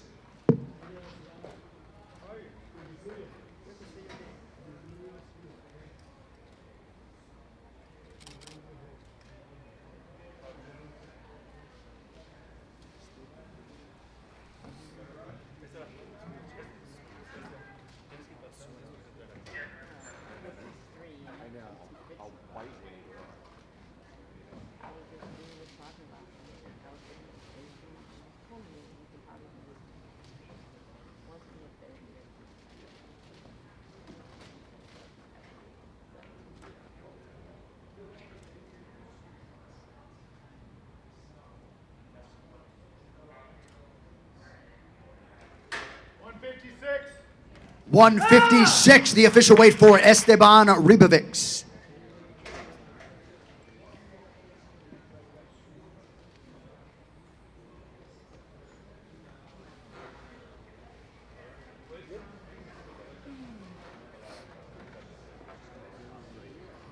Right, babe. 5 seconds. 5, 4, 3, 2, 1. Thank you. Good job.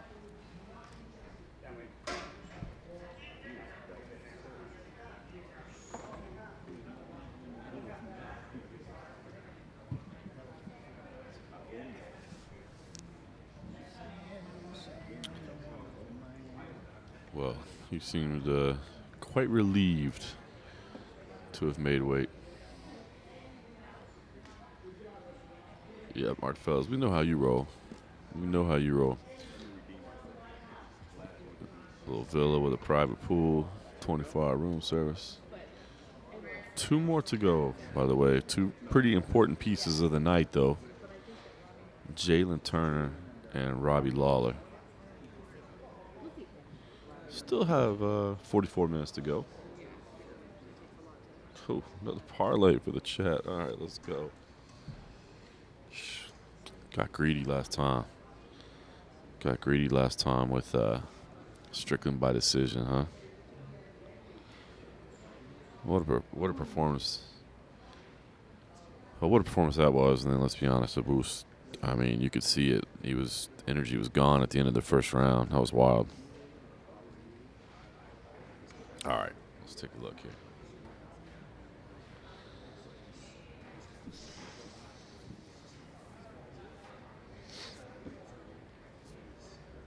Well, there's a lot of odds on here. They're huge, right? And I always like a little bit I like a dog that I think conceivably could or even should win. I mean, obviously, if you see one that you think the line is reversed.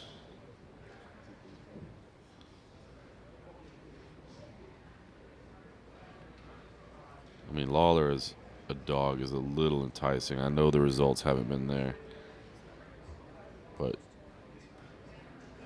Nico has a tendency to put himself in wars that he doesn't necessarily need to do.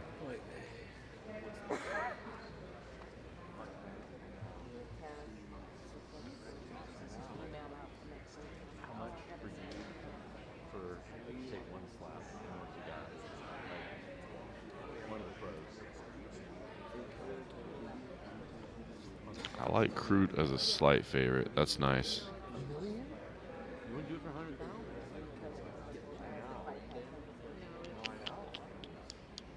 What else?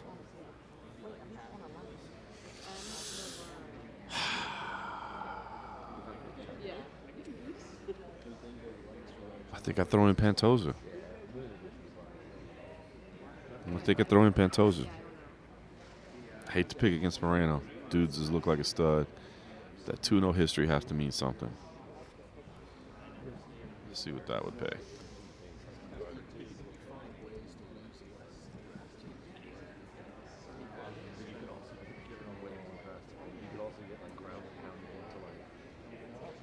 All right, what are we getting here?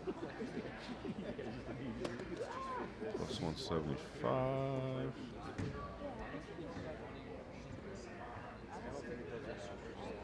Plus 185.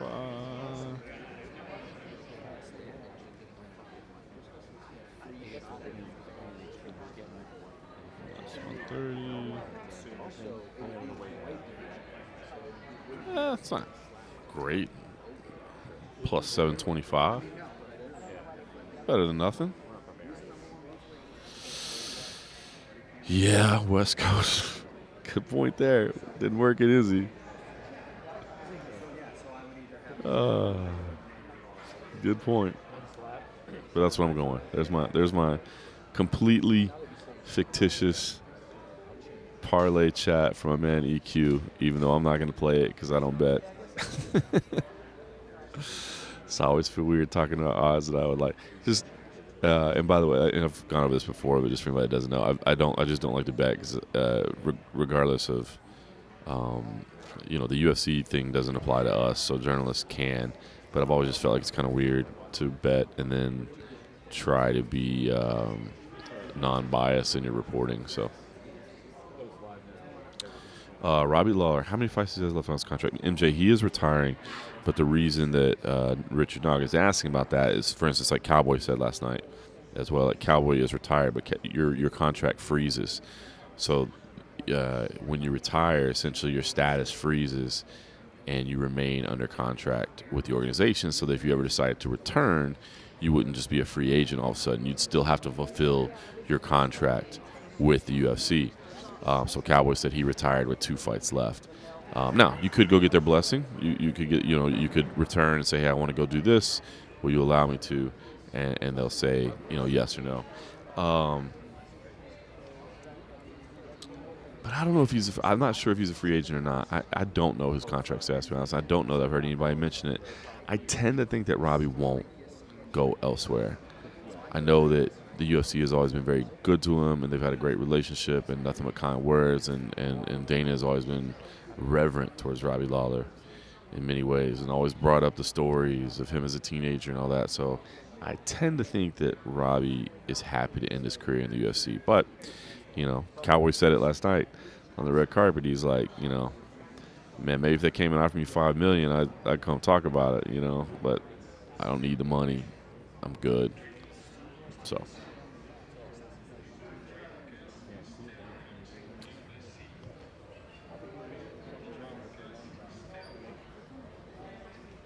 Yeah, that looked like Mick Maynard just walked backstage, too.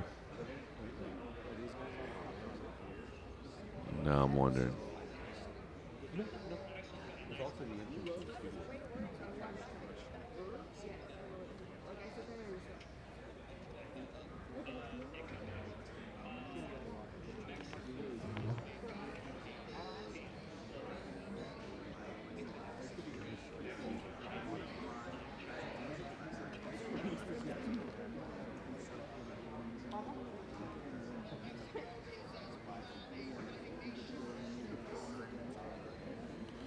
Yeah, so Mick Maynard just walked backstage as well. Remember I told you there was something weird. Now Heidi Dean is walking back there as well. Mick Maynard oversees the middleweights, light heavyweights, and heavyweights. I mentioned to you the frame seemed kind of large to me, seemed bigger than a welterweight. So that would add up as well. So I wonder if we're about to lose a fight.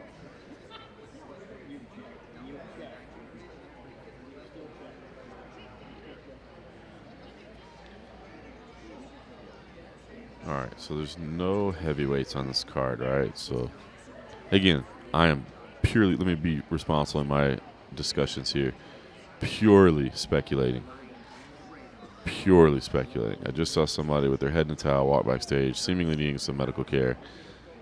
15 minutes later, I see Mick Maynard back there as well.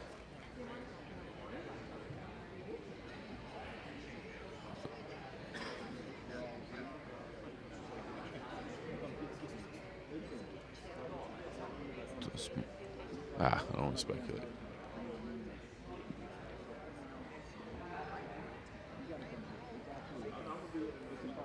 Well, speculating is fun, but I'm trying to be responsibly speculating. The fighter did seem to have some...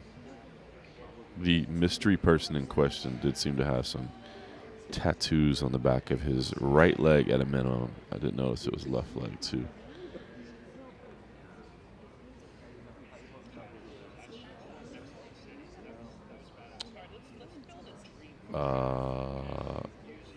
Yeah, Zach Kaufman kind of touched on it there. I don't think the UFC would. I don't think the UFC would grant him permission unless it really was like some life-changing financial opportunity. Because you're right, he would become the central focal point of everything ever. And then what are they gonna do? They're gonna match Robbie Lawler up with some like 25-year-old killer. So.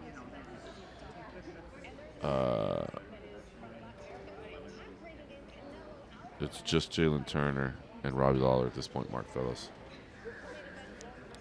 Yeah, MJ, you can see Robbie Lawler doing it, but you got to be contractually free to go do it. That's the thing.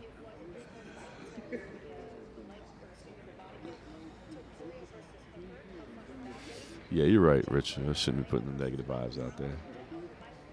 Like I said, you see things, you go, huh. Huh. All right, still got 35 minutes left. I was going to say, has anybody seen anything from Robbie on social media, but I don't think he's out there posting IG stories, huh?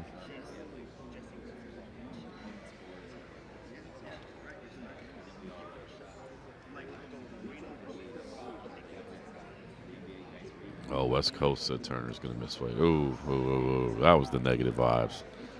Yeah, don't put those negative vibes out there.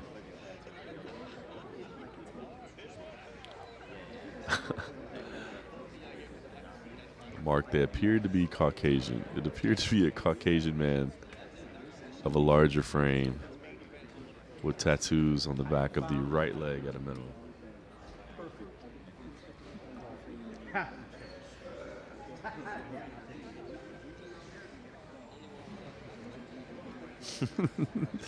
Zach, no, I don't think any jinx comments were made, so it's not Cold Coffee's fault.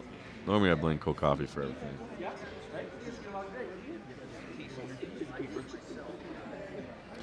Oh, gosh, yeah, that White House thing is ridiculous. We were watching the news the other day, and my kid was, like, watching the report there was cocaine in the White House, and he was like, what? Who's running this country? My 11-year-old kid.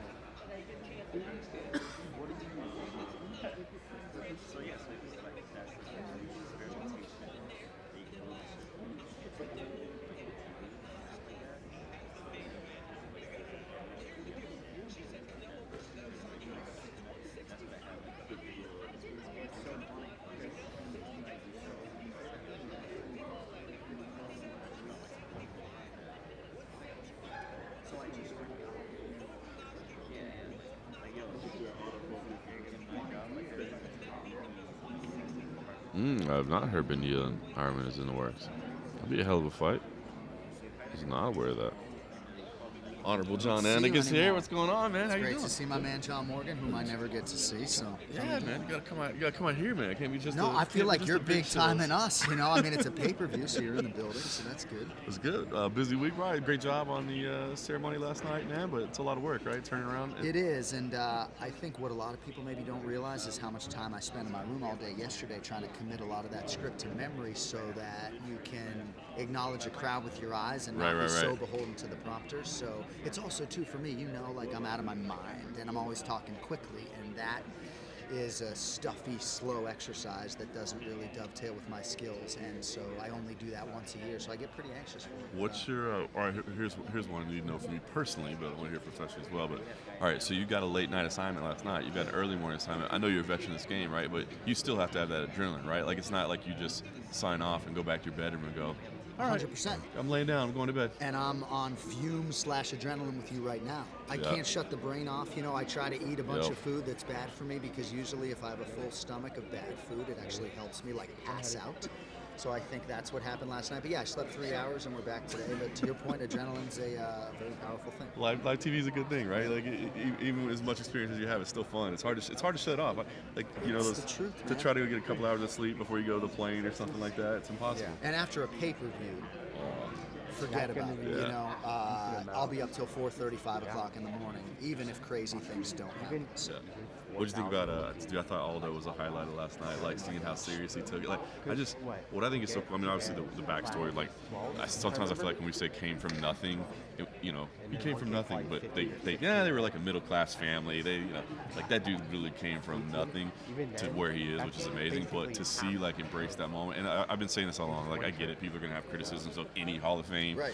But to see people embrace the moment, like I mean, that's the recognition is one of the great all times. Dude, to see him so clean like that was awesome. And to see him headline a class that also included Anderson Silva just tells you that he is the guy.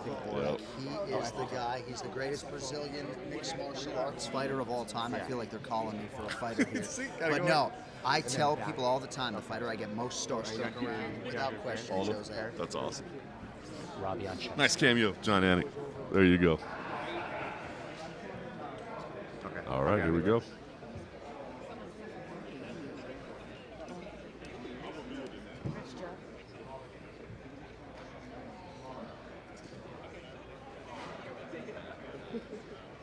for Tariq. So I think Robbie's coming. Yeah, but I think Robbie's flawless. Appreciate the cameo there from John Anik. He does have a microphone in his hand. They ushered him over there.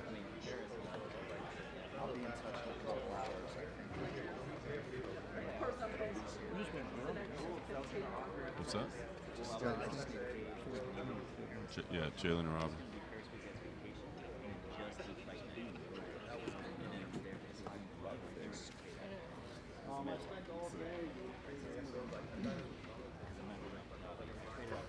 Scale is set at 170, so this should be Robbie Lawler. All right, next fighter to the scale.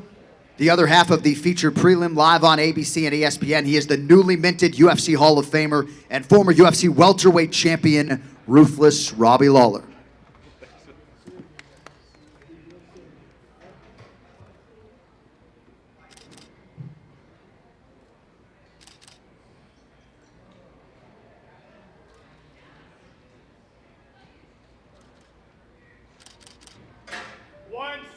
and a half. 170 and a half, the official weight for the legend Robbie Lawler.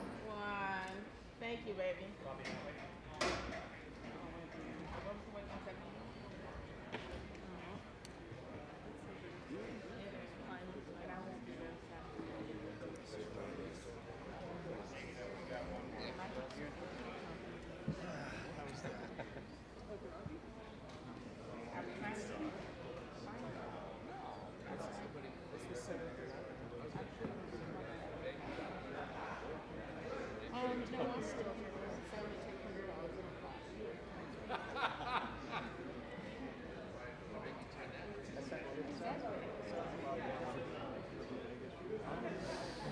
All right, so just waiting on Jalen Turner.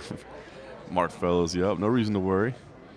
Cowboy dropped Lawler off here at the Apex after a great night at the Rhino. Just in time to make weight. Robbie will go get a nap in before the ceremonials. So we're just waiting on Jalen Turner now. And we'll be all official. We did have Brandon Moreno make weight as a backup. Don't think it'll be needed, but something to keep in mind just in case anything crazy does happen. He did make 125. He did make the championship limit. So if anything insanely bizarre does happen between now and tomorrow, we do have an option. Oh.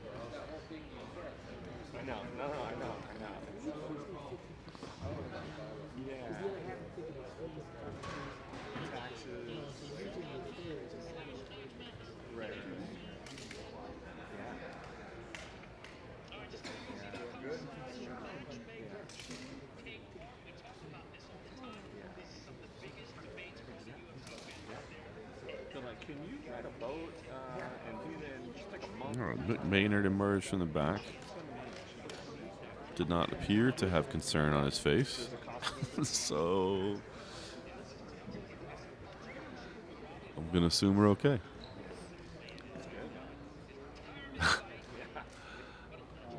Well, you know, I'm down about 30 pounds, but it seems fair to me. Let's go. Short notice. I bet Raw Dog would do it. As inadvisable as it may be.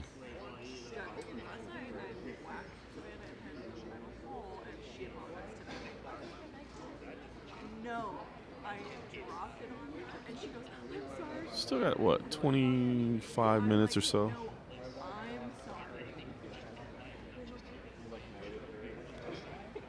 Dan Hooker with the new hair, with the new tattoos. Got the back piece, got the leg pieces. Oscar Lar. Yeah, he's like, let me just. I realized there was no backup, and so I decided last minute to cut an extra 10 pounds just in case. That'd be pretty wild, right? Just in case there's any like bus incidents or something, and the whole card needs to get switched around between now and tomorrow. Might as well have yourself ready to go.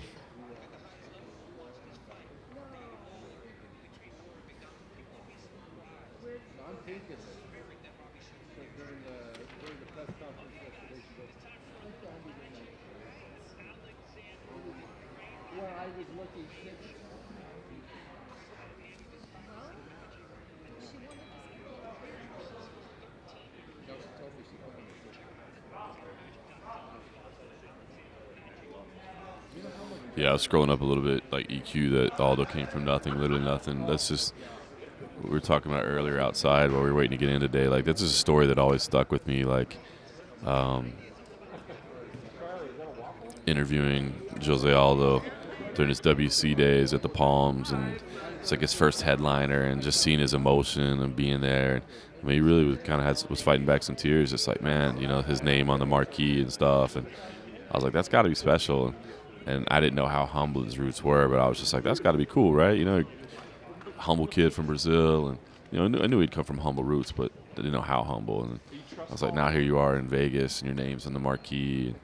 That's got to be cool, you know. And he got kind of emotional talking about it. And then afterwards, I was talking to his team, and they were sharing some more insights on, like, you know, Wagner Fabiano.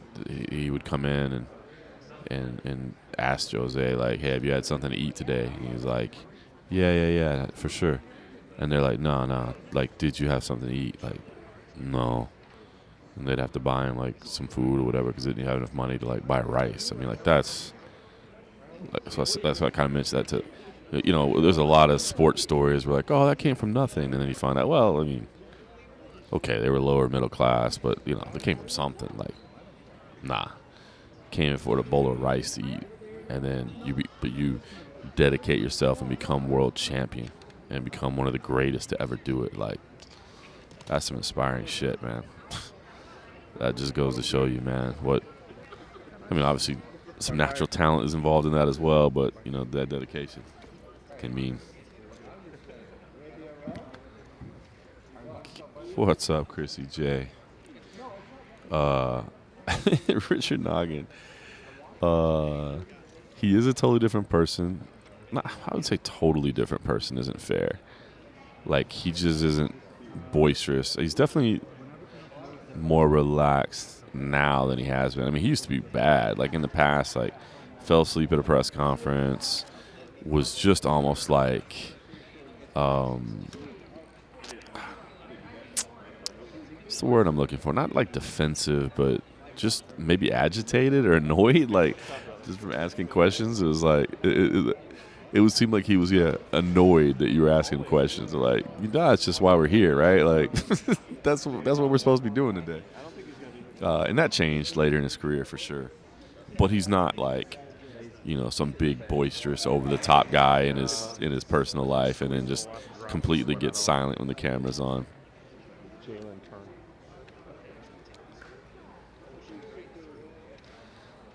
Mark Fellows trying to hang in to the bitter end, find out if he's got himself a card or not. Oh, Chrissy J, job interview tomorrow. Okay. Well, that seems like maybe a good thing. Hopefully it all goes well. Sure you'll kill it. Sure you'll crush it. No need to be nervous. Just go in there and throw down what you know to throw down, and I'm sure they'll see your value.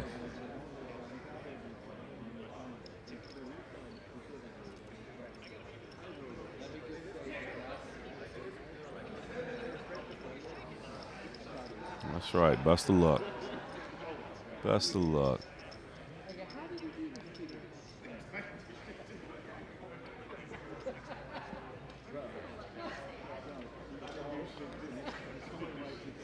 I'm trying to look around and see if I get any clues as to the state of where we are.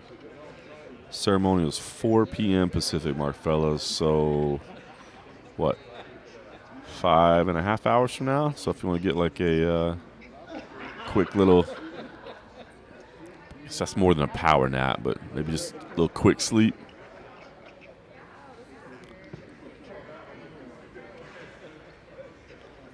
Yeah, 4 p.m. Pacific.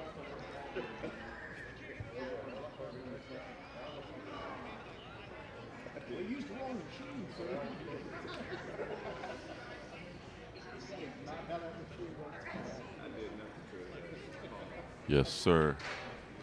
I was going to mention this earlier. I don't think it is. For anybody, I mean, Mark Fellows, you need to get some sleep, obviously, on the other side of the world. But if you do, I was because I was watching, I was looking through Fight Pass last night. I was trying to watch like the pre-shows and stuff before I went to bed.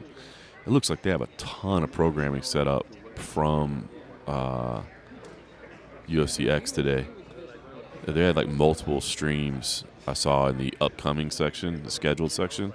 So I think there's going to be a bunch of like, I know our man Cody Mero normally would jump in and join us on these, but I know he said that I believe they're doing an Anakin Florian podcast live, which I believe is the first time they've ever done it live together in person. You know, this is always been they've always been in different locations and kind of done it virtually.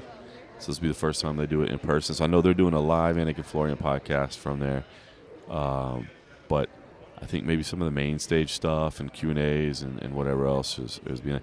It's funny, man. It is a really cool thing. If you're a fan and you can't necessarily afford tickets to the fights, because I get it, man, they're super expensive, especially these pay-per-views, but you can make it out for an international fight week and just go to like some of the activations and stuff like that. There's always a lot, there's a lot of sponsorship activations, a lot of at the UFC X, there's a lot of cool stuff. I was seeing too, and they've always done this every year. I think it's super cool. I think kids 12 and under get in free, which I think is cool. You don't even have to buy a ticket for a kid 12 and under, man. I think that's neat. Now, there's some long-ass lines. If you're wanting autographs or pictures. Does anybody even get autographs anymore? If you're wanting pictures, there's a long line and several long lines, but they do cool things. I know, I was talking to Mike Anafasi of one of the Cutmen the other day. He was saying that he's going to be there, rapping hands all day. I think him and House are over there rapping hands. So if you ever, want to get your hand wrapped, you can get that done. And then, like I said, you can go meet all the fighters and stuff like that. So anyway, if you can't afford tickets to the fight, but you can come out and do that, do it. It's cool. It's a cool alternate experience, and then maybe you can go somewhere and just watch the pay-per-view. Because a couple casinos will be showing it or whatever. Yeah, Zach, there you go. Extra rounds, I think they're doing that too. I saw Extra Rounds was broadcasting last night from the red carpet as well. So I think they were behind me, so I couldn't tell all what they were doing, and we were trying to get some stuff done. But I think they were ushering in some guests along the way. Obviously, some of the Hall of Famers. Don Fry was walking around. That was a terrible Don Fry, but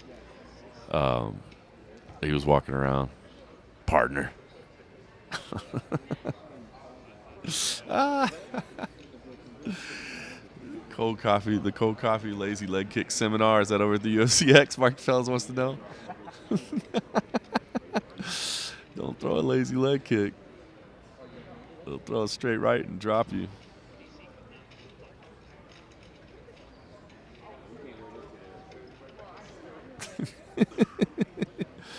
But yeah, there's a whole bunch of programs. So if you're killing time today, tomorrow, whatever, just look on Fight Pass. It seems like they had a bunch of stuff over there.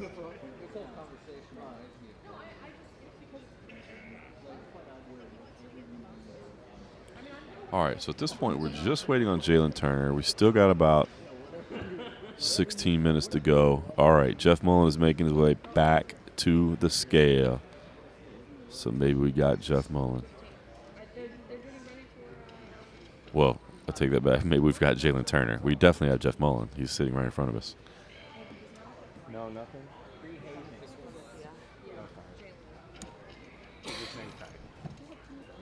Get Nancy.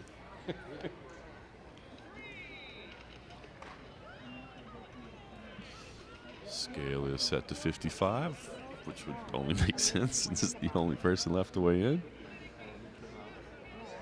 Mark Fells. Don Fry is definitely a manly man. Instantly. Just I was not made that way.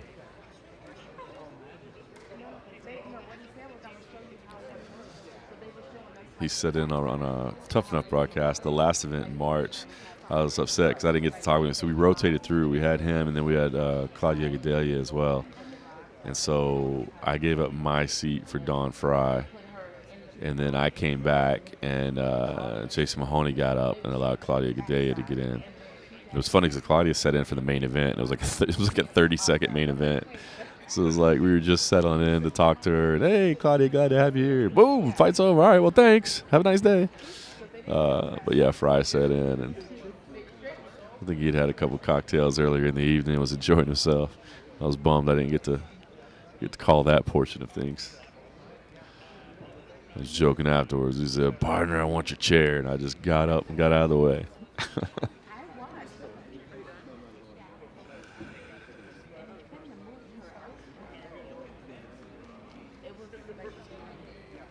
Well, he's got to be in the building. Jalen Turner's got to be in the building, or Mark Fellows wouldn't have. Did I say Mark Fellows? Well, okay, now. Jalen Turner's got to be in the building, or Jeff Mullen wouldn't have set the scale at 155, but he's not here yet. And no, I can't even do all that. That's too much.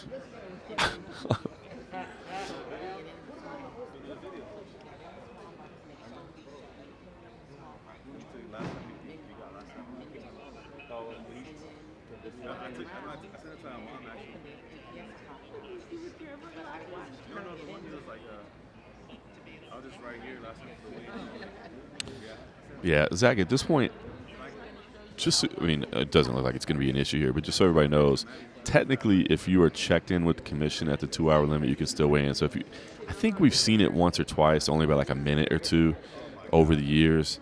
But the rule is if you're checked in with the commission before the 2-hour limit, you're good to go.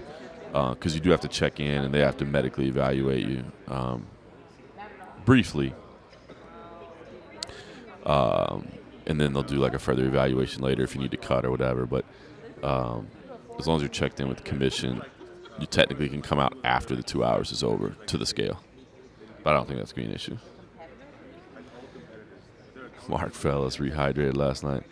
Yeah, I spent too much time dehydrating myself with all the frosty beverages. Only had a couple last night though. Try to be responsible during fight week, the night before weigh-ins.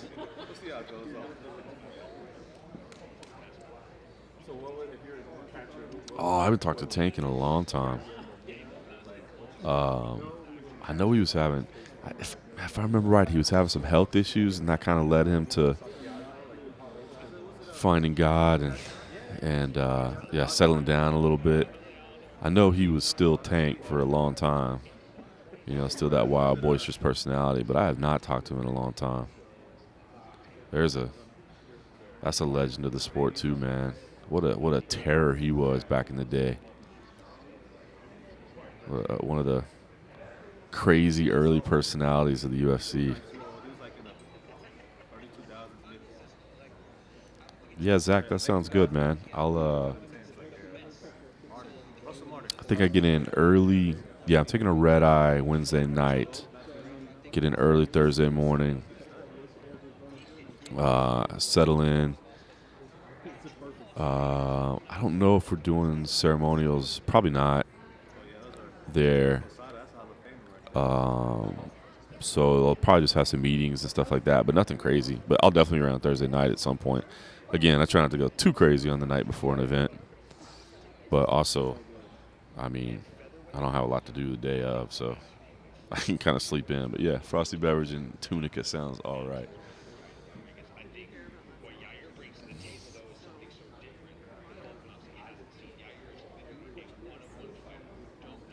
I can't remember what time I leave on Sunday or Saturday. Like a 9:52. Oh.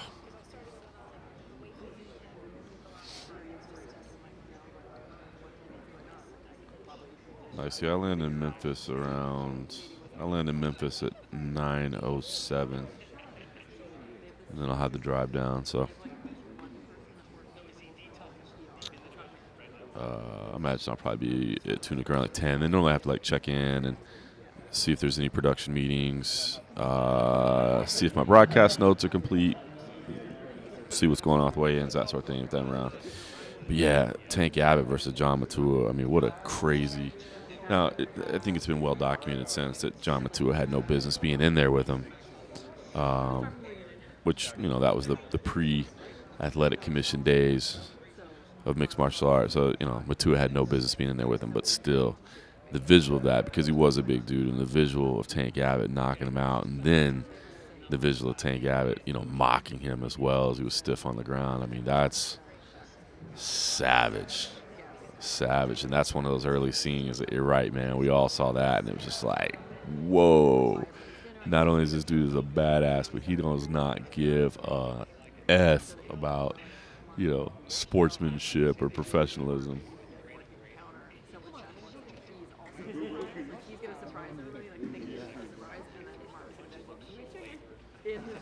No EQ, no face-offs here today. With the pay-per-view events, they do the ceremonial weigh-in still. So ceremonial weigh-ins will be at 4 o'clock Pacific. So basically, more or less 5 hours from now. Wow, first fight you ever watched. That's wild.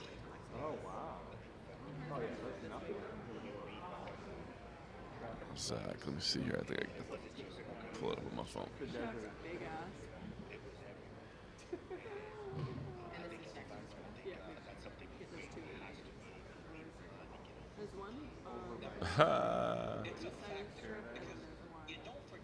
That's pretty cool.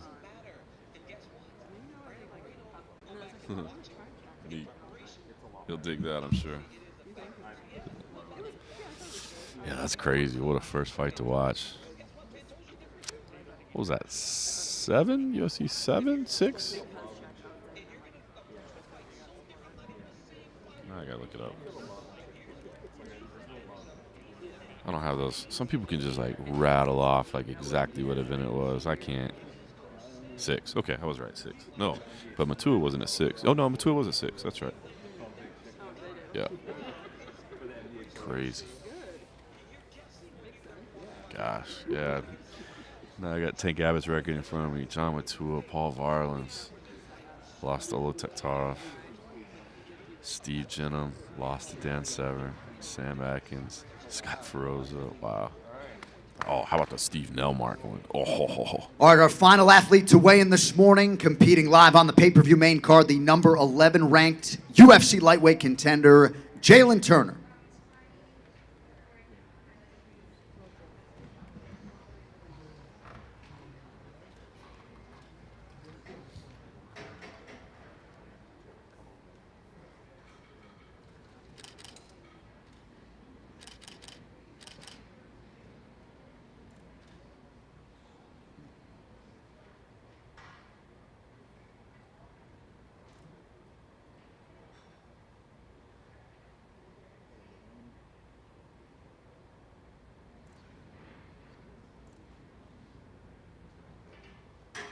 $158. 158, the official weight for Jalen Turner. 2 pounds over the lightweight limit.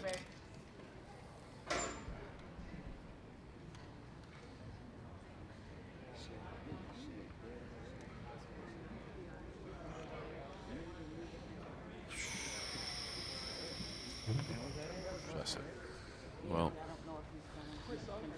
158. I guess we'll wait and find out if he's going to continue cutting. I got to be honest. I don't think he will. That did not look fantastic to me. And does that maybe change some things? Does some people want to jump on that Dan Hooker underdog money? With that,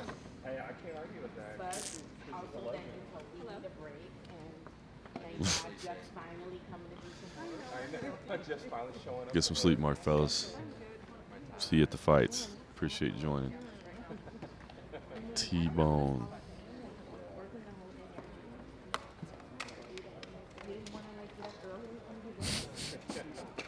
I'm stopping on my way home.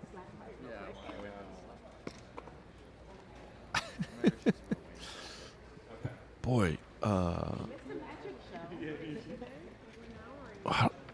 think his hair is 2 pounds? I mean, didn't even bother to get behind the, the shot. Oh, here's John Anik. Nope, he doesn't have a mic in hand. So I don't know if an announcement's going to be made.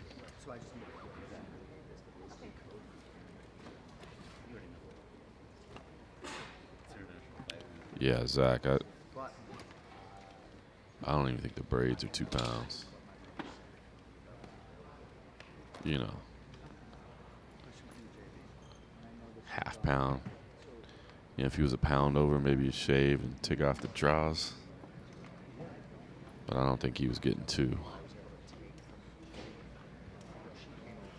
Gosh, that didn't look great.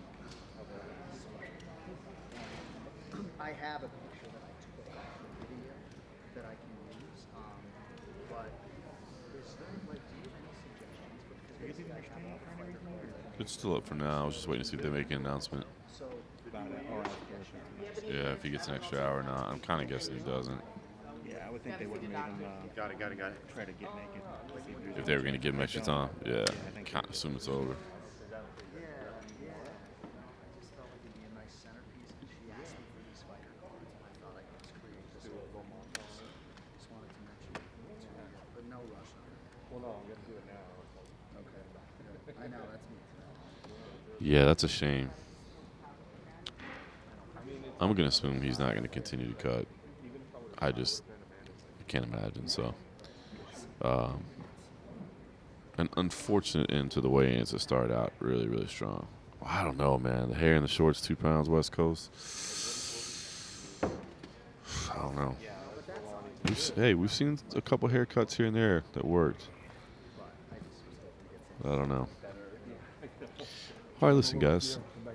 I'm going to end the stream. Appreciate you guys joining us. A lot of entertainment still to come this week. A lot of UFC content on multiple channels, including Fight Pass. There's a ton of stuff from over at UFC X. So definitely check that out. Appreciate you guys hanging out. I know you have a lot of options. Like I said, it's fun to chat with you guys. Some hardcores. Always kind over here, and always appreciate that. So thank you for spending your morning with us, chit-chatting it up. And enjoy the rest of the International Fight Week coverage, and we'll see you at the fights. Thank you, guys. We'll have an update here as soon as we can. See you.